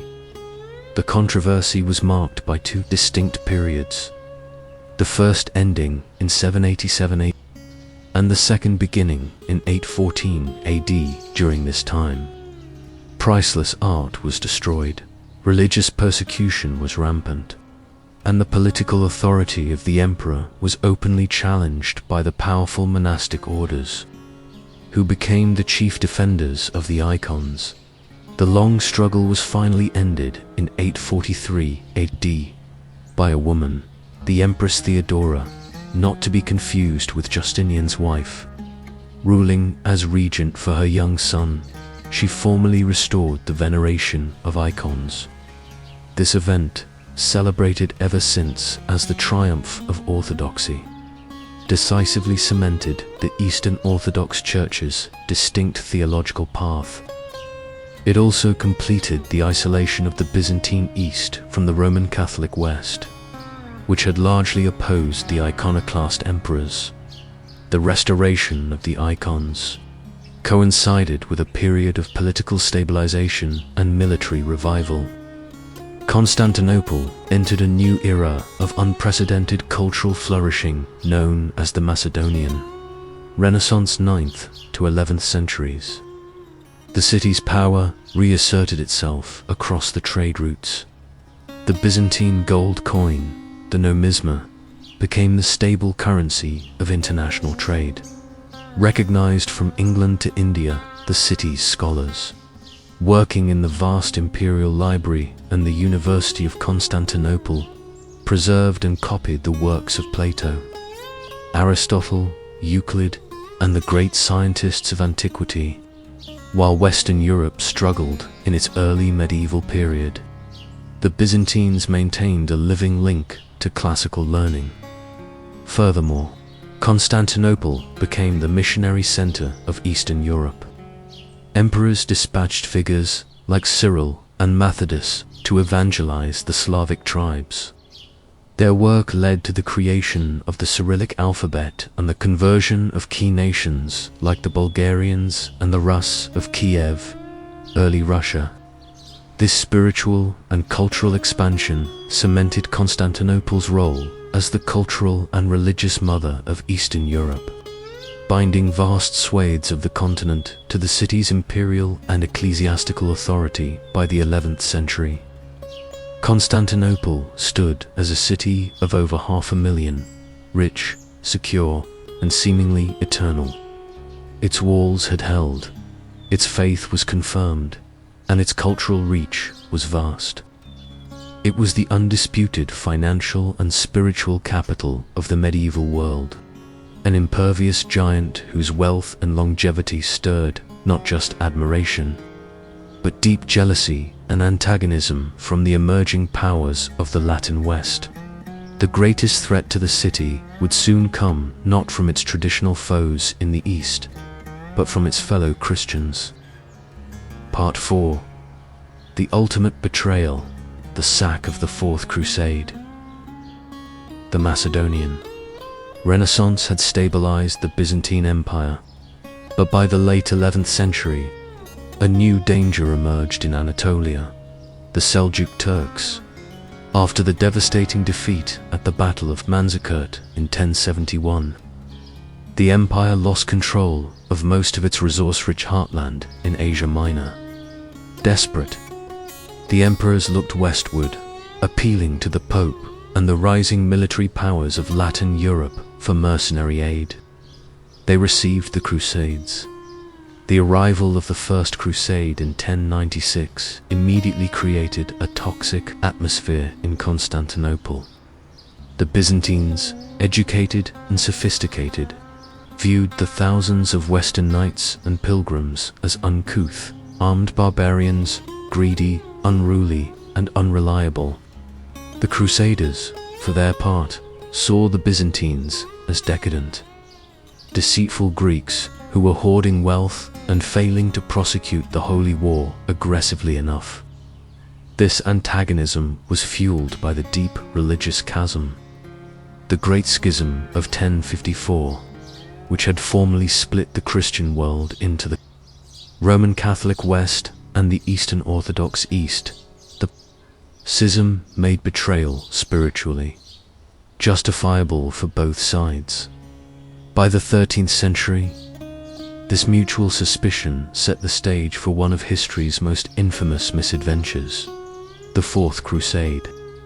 Launched in 1202, the crusade was originally intended to sail to Egypt and then on to Jerusalem.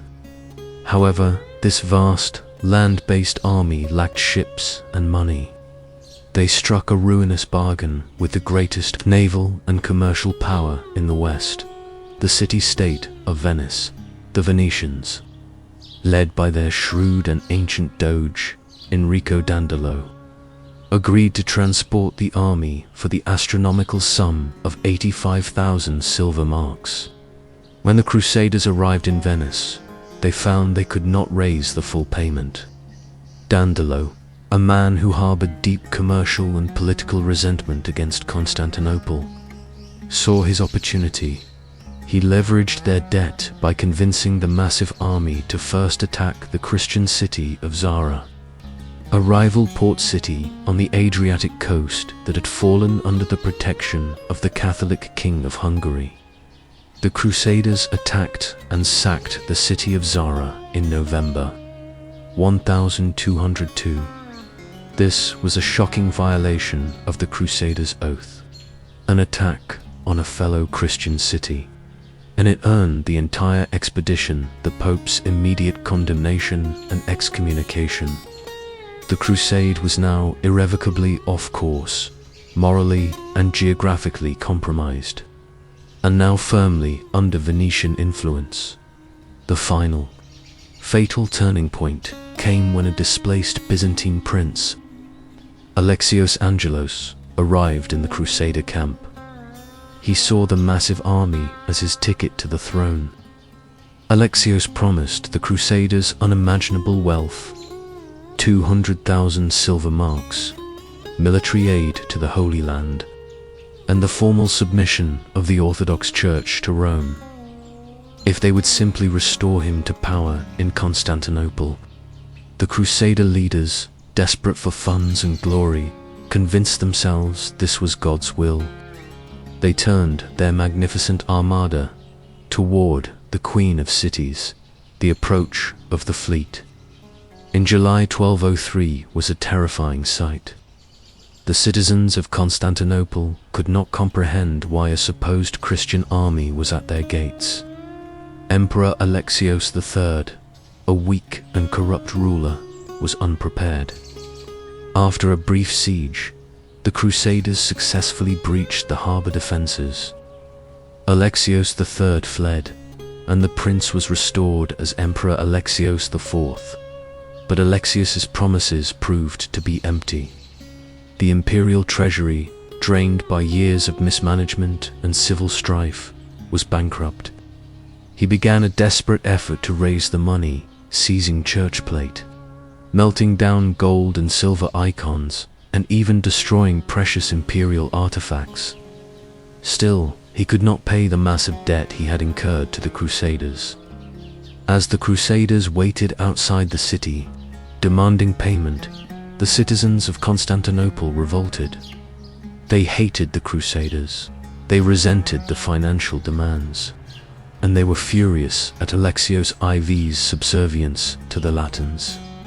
They drove Alexios out, elected a new anti-Latin emperor, and resolved to defend the city. This infuriated the Crusaders. They had been lied to, they were broke, and they were trapped outside a hostile Christian city with no supplies and no easy way home.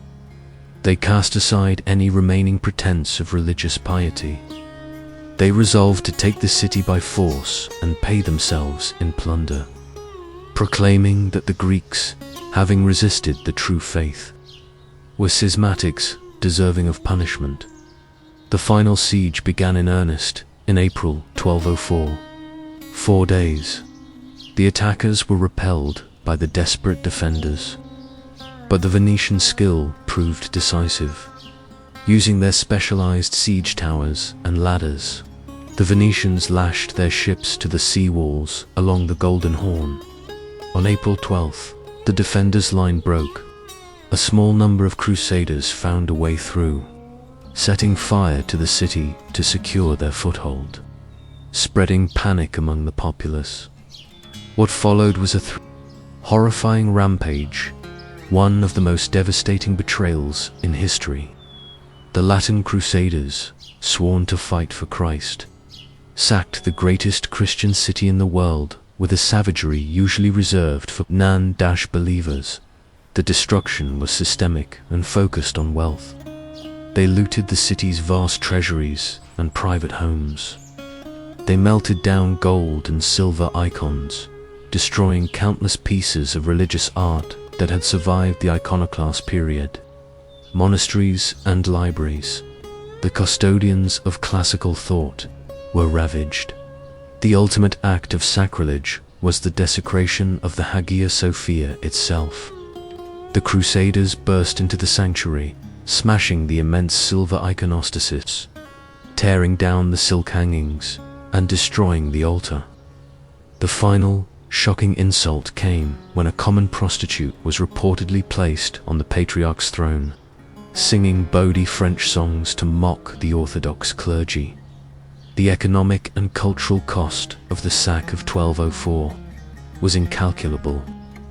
Constantinople, the central repository of ancient and classical knowledge, was stripped bare. Priceless bronze statues from the Roman period, including works from the masters of ancient Greece, were melted down for coin.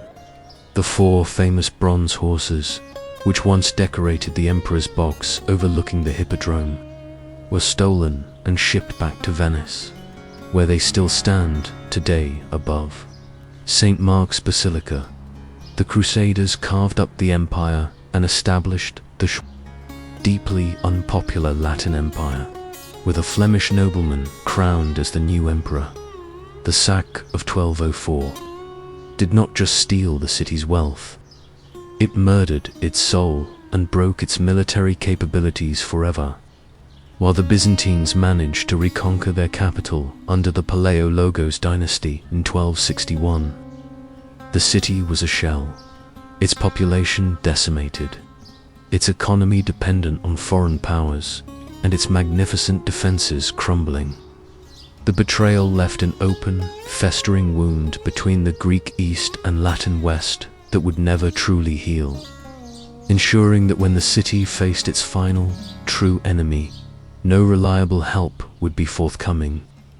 The 1,000-year fortress had fallen, not to a foreign foe, but to its supposed Christian allies. Part 5. The final act, the fall of 1453. The 2 centuries following the betrayal of 1204 were the twilight of the Roman Empire.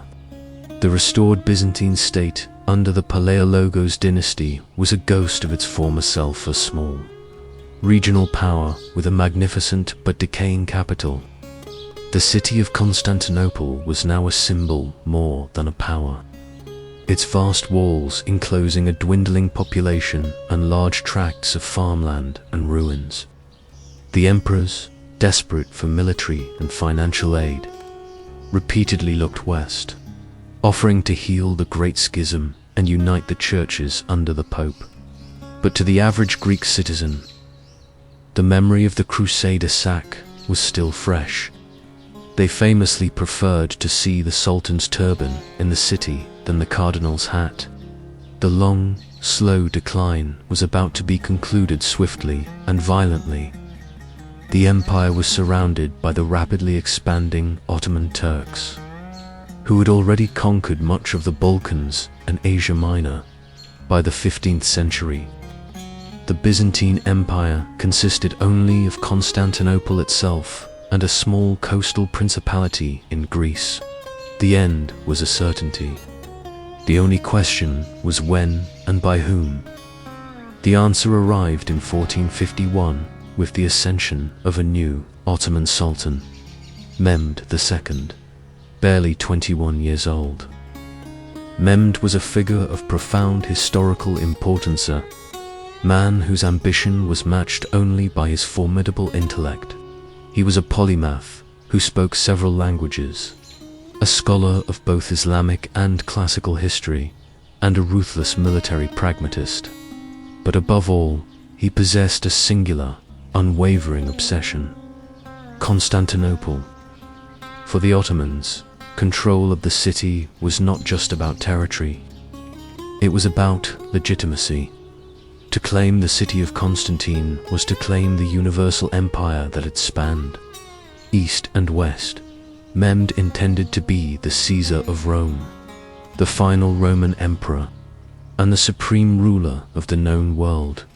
Mehmed's first actions demonstrated his relentless purpose. In a move that signaled his absolute intentions, he unilaterally revoked treaties with the Byzantines and began the strategic encirclement of the capital. The most critical step was taken a year before the siege.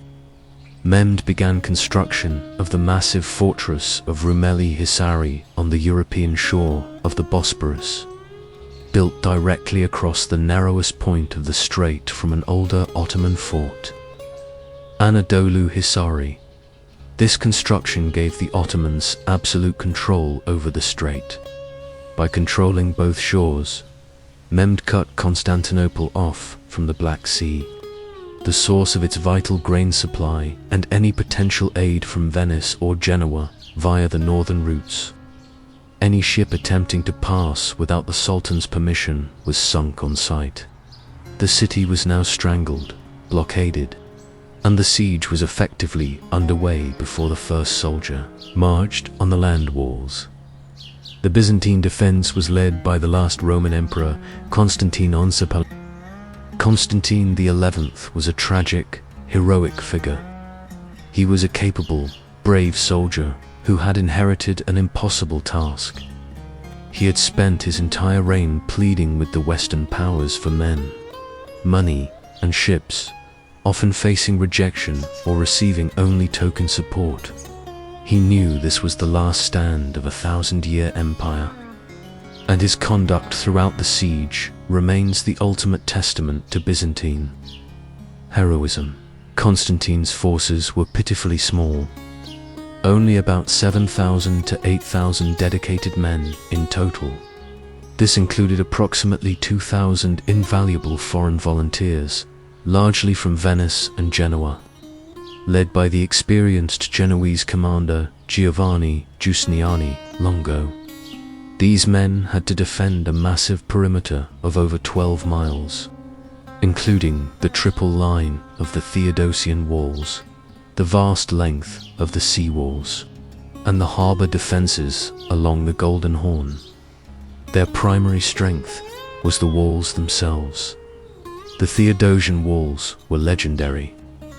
Built in the 5th century, they consisted of 3 successive defensive layers: a wide moat, an outer wall, and the formidable inner wall, which stood nearly 40 feet high and 16 feet thick, topped with 96 massive towers. This system had successfully resisted every siege for a millennium. But Mehmed II was not relying on conventional siege methods. He was relying on technology. Mehmed had employed a Hungarian engineer named Urbane, a master caster of cannons, who had initially offered his services to the Byzantines, who could not afford him. Under Mehmed's command, Urban built the greatest weapons the world had yet seen. The largest, the Great Turkish Bombard, was a logistical nightmare, 27 feet long, requiring a team of 60 oxen and hundreds of men to move, and capable of firing a stone shot weighing up to 600 pounds. On April 6, 1453, the siege began. The sight was overwhelming. 80,000 to 100,000 Ottoman troops, the elite janissaries, the Sultan's highly trained, fearsome infantry and the massive artillery train were arrayed before the walls. The roar of the Great Bombard, which could only fire 7 times a day, was apocalyptic, shaking the city and the spirits of the defenders. For 53 days, the ancient stone, which had resisted the Arabs and the Bulgars, was systematically battered. The Ottomans focused their fire on a section of the wall near the gate of St. Romanus, continuously creating large breaches. The defenders fought brilliantly, rushing out between bombardments to frantically repair the breaches with stone, wood, and barrels of earth, a brutal, ceaseless labor known as the wall-fixing dance. The battle was not just military. It was a race against time and fatigue. The Byzantines had won early, brief naval success. On April 20th, the Genoese ships, laden with vital supplies and soldiers, successfully ran the Ottoman blockade. They punched right through the Crescent formation of the Ottoman fleet and sailed triumphantly into the Golden Horn. This demoralized Mehmed, who reportedly rode his horse right into the sea in a fit of rage and threatened to impale his admiral. The Sultan, however, was a strategic genius and immediately planned a stunning countermove. The Golden Horn, the city's harbor, was protected by a massive chain drawn across its mouth, which made it impervious to the Ottoman fleet. Mehmed ordered his engineers to construct a massive slipway of carefully greased logs over the hills of Galata, bypassing the great chain entirely. In a single, extraordinary night prowl 22nd, the Ottomans dragged 70 ships overland down the slopes and launched them into the protected Golden Horn harbor. This engineering feat was brilliant and devastating. It completely outflanked the defenders, forcing Constantine XI to stretch his already thin forces to protect the city's sea walls along the Horn. The psychological impact on the Byzantines was immense. It felt like an impossible, almost magical feat that signaled the Sultan's unstoppable will as the siege dragged on through May. The defenders grew exhausted. They faced multiple threats: continuous cannon fire, underground mining operations, which the defenders skillfully countered with their own tunnels, and constant skirmishes. The final hope of Western aid dwindled to nothing, as Venice's fleet dallied and the rest of Europe remained paralyzed by internal conflicts. The last great imperial procession took place, a desperate pilgrimage to the Hagia Sophia to pray for a miracle. Mehmed, impatient with the slow destruction, called a war council. His advisors were divided. The Grand Vizier, Halil Pasha, argued for a negotiated settlement, fearing the high cost of a final assault. But the Sultan's younger, more aggressive generals and clerics urged a final, decisive storm. Mehmed, deciding the glory of victory outweighed the risk of failure, announced the final assault for May 29th. On the night of May 28th, the defenders prepared for the end. Emperor Constantine XI, gathered his remaining officers in the great church of Hagia Sophia. In a moment of profound gravity, he delivered his final speech. He appealed to their sense of duty to God, to the empire, to their families, and to the city. Reminding them of the sanctity of their mission, he concluded by asking the forgiveness of his own men and of God for any wrongs he might have committed. It was a moving, tragic farewell that cemented his place as a martyr hero. The final assault began in the early hours of May 29, 1453. Under the cover of darkness and intense noise, Mehmed launched a three-wave attack to exhaust the defenders.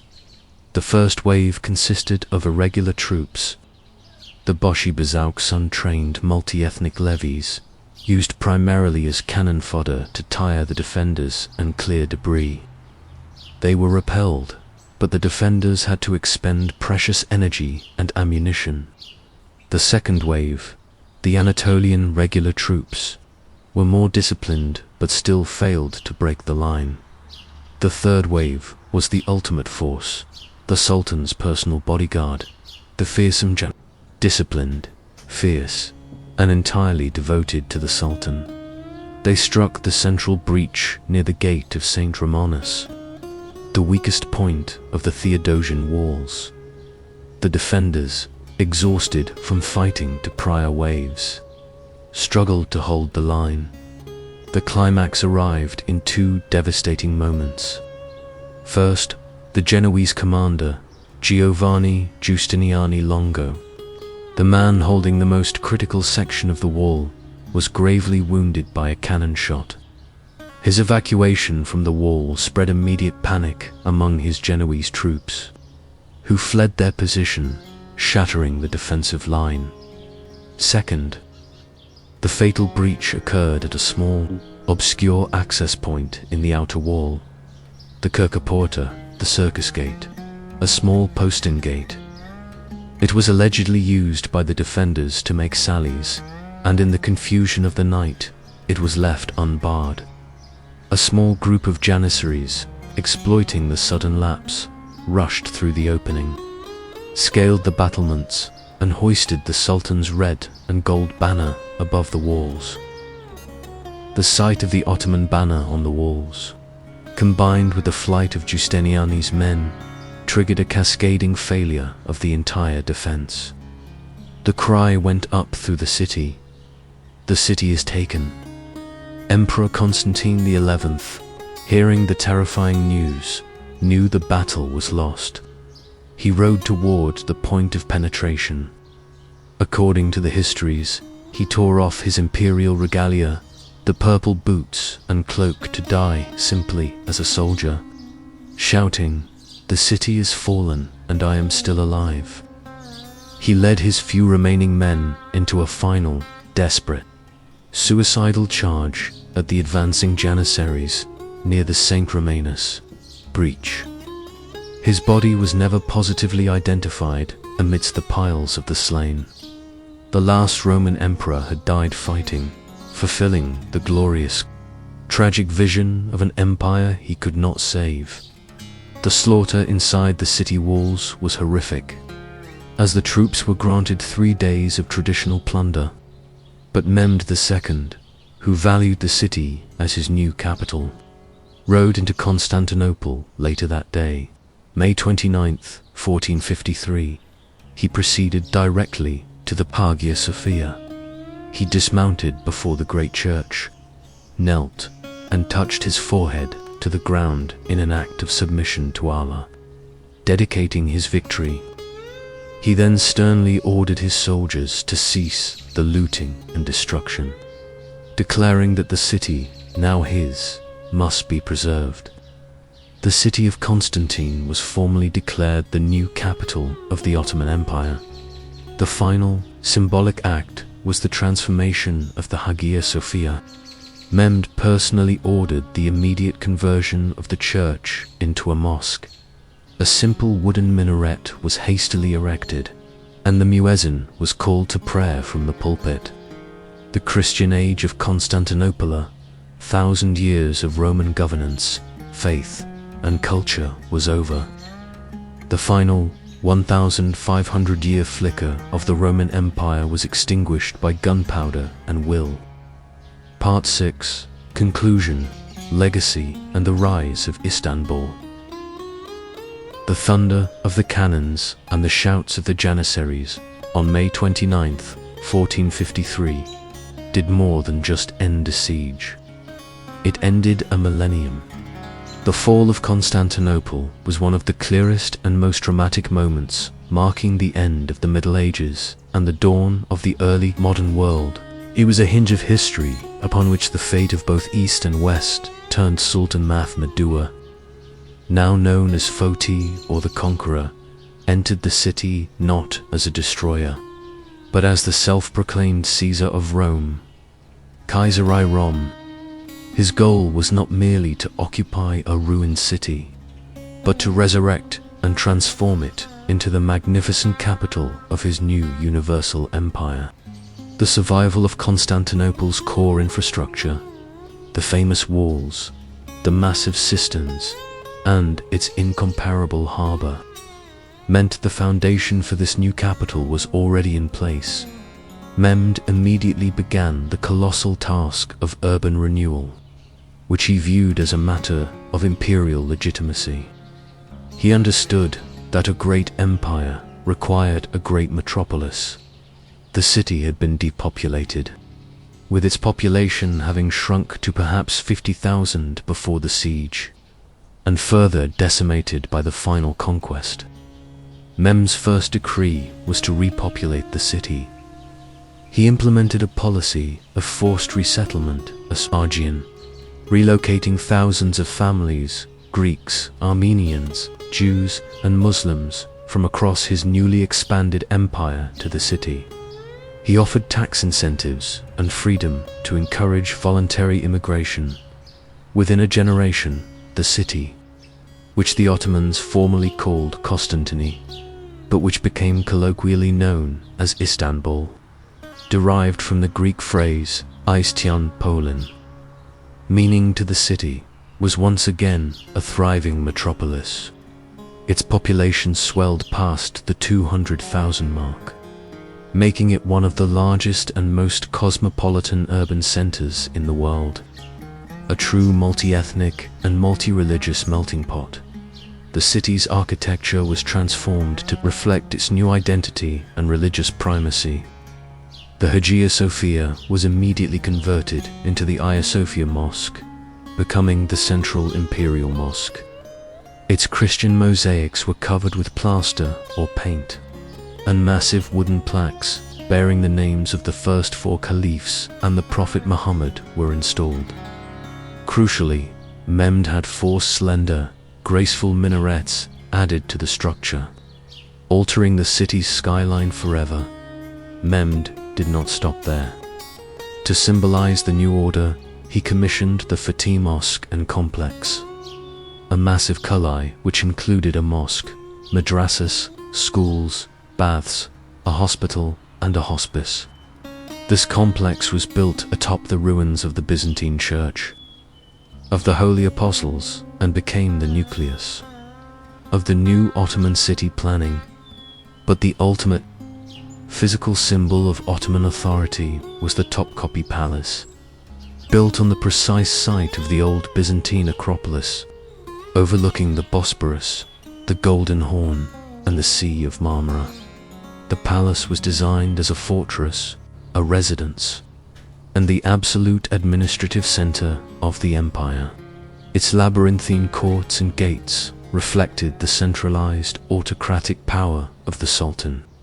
By integrating and adapting the existing Roman infrastructure, Istanbul seamlessly transitioned from the capital of the Roman Empire to the capital of the Ottoman Empire, guiding its own immense destiny for another half-millennium. The fall of Constantinople was not just a local event. It was a profound strategic and psychological earthquake that shook the foundations of Christian Europe.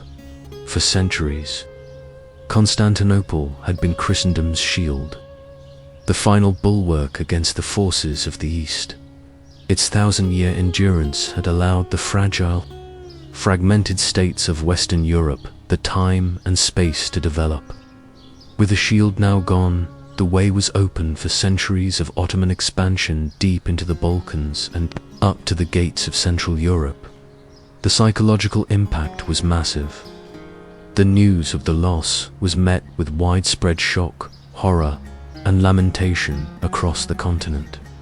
Popes called for immediate counter-crusades that never materialized, and the image of the invincible Christian fortress was shattered.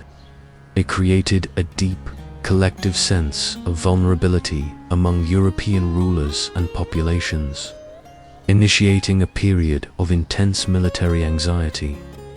This anxiety directly contributed to the massive investment in new defensive technologies, especially cannon manufacturing, the formation of larger, more professional armies across Europe. The fall also accelerated the process of centralized state building in Europe. Faced with a unified, technologically advanced, and expansionist Ottoman Sultanate, the feudal, fragmented European states recognized the necessity of pooling resources and consolidating military power. The fear of the Sultan became a unifying external threat that inadvertently strengthened the monarchies of Spain, France, and England. The second major area of impact was culture and learning. The European Renaissance, as the siege progressed, and particularly in the decades following the conquest, a silent exodus of Byzantine scholars took place. These scholars, who had preserved and studied the Greek classics, the works of Plato, Aristotle, Homer, Euclid, and Ptolemy, for centuries in the great libraries of Constantinople, fled west. They took with them not just their intellect, but their most prized possession, hundreds of original Greek manuscripts. These manuscripts poured into the intellectual centers of Italy, especially Venice, Florence, and Rome. This sudden, rich infusion of primary Greek texts, which had been lost or known only through often imperfect Arabic translations in the West, was revolutionary. It provided the scholars of the burgeoning Italian Renaissance with direct access to the source material of classical antiquity. Figures like Gemistus Pleth, a major Greek philosopher who attended the Council of Florence before the fall, had already begun to reintroduce Platonism to Italian intellectuals like Cosimo de' Medici. The influx of scholars like John Argyropoulos and Cardinal Bessarion continued this trend, establishing Greek studies and Hellenic philosophy as cornerstones of the new humanist movement. The fall, therefore, was a catalyst for humanism. The rediscovery of the original Greek texts of the classics shifted the focus of European scholarship away from purely theological, scholastic concerns and toward the human experience.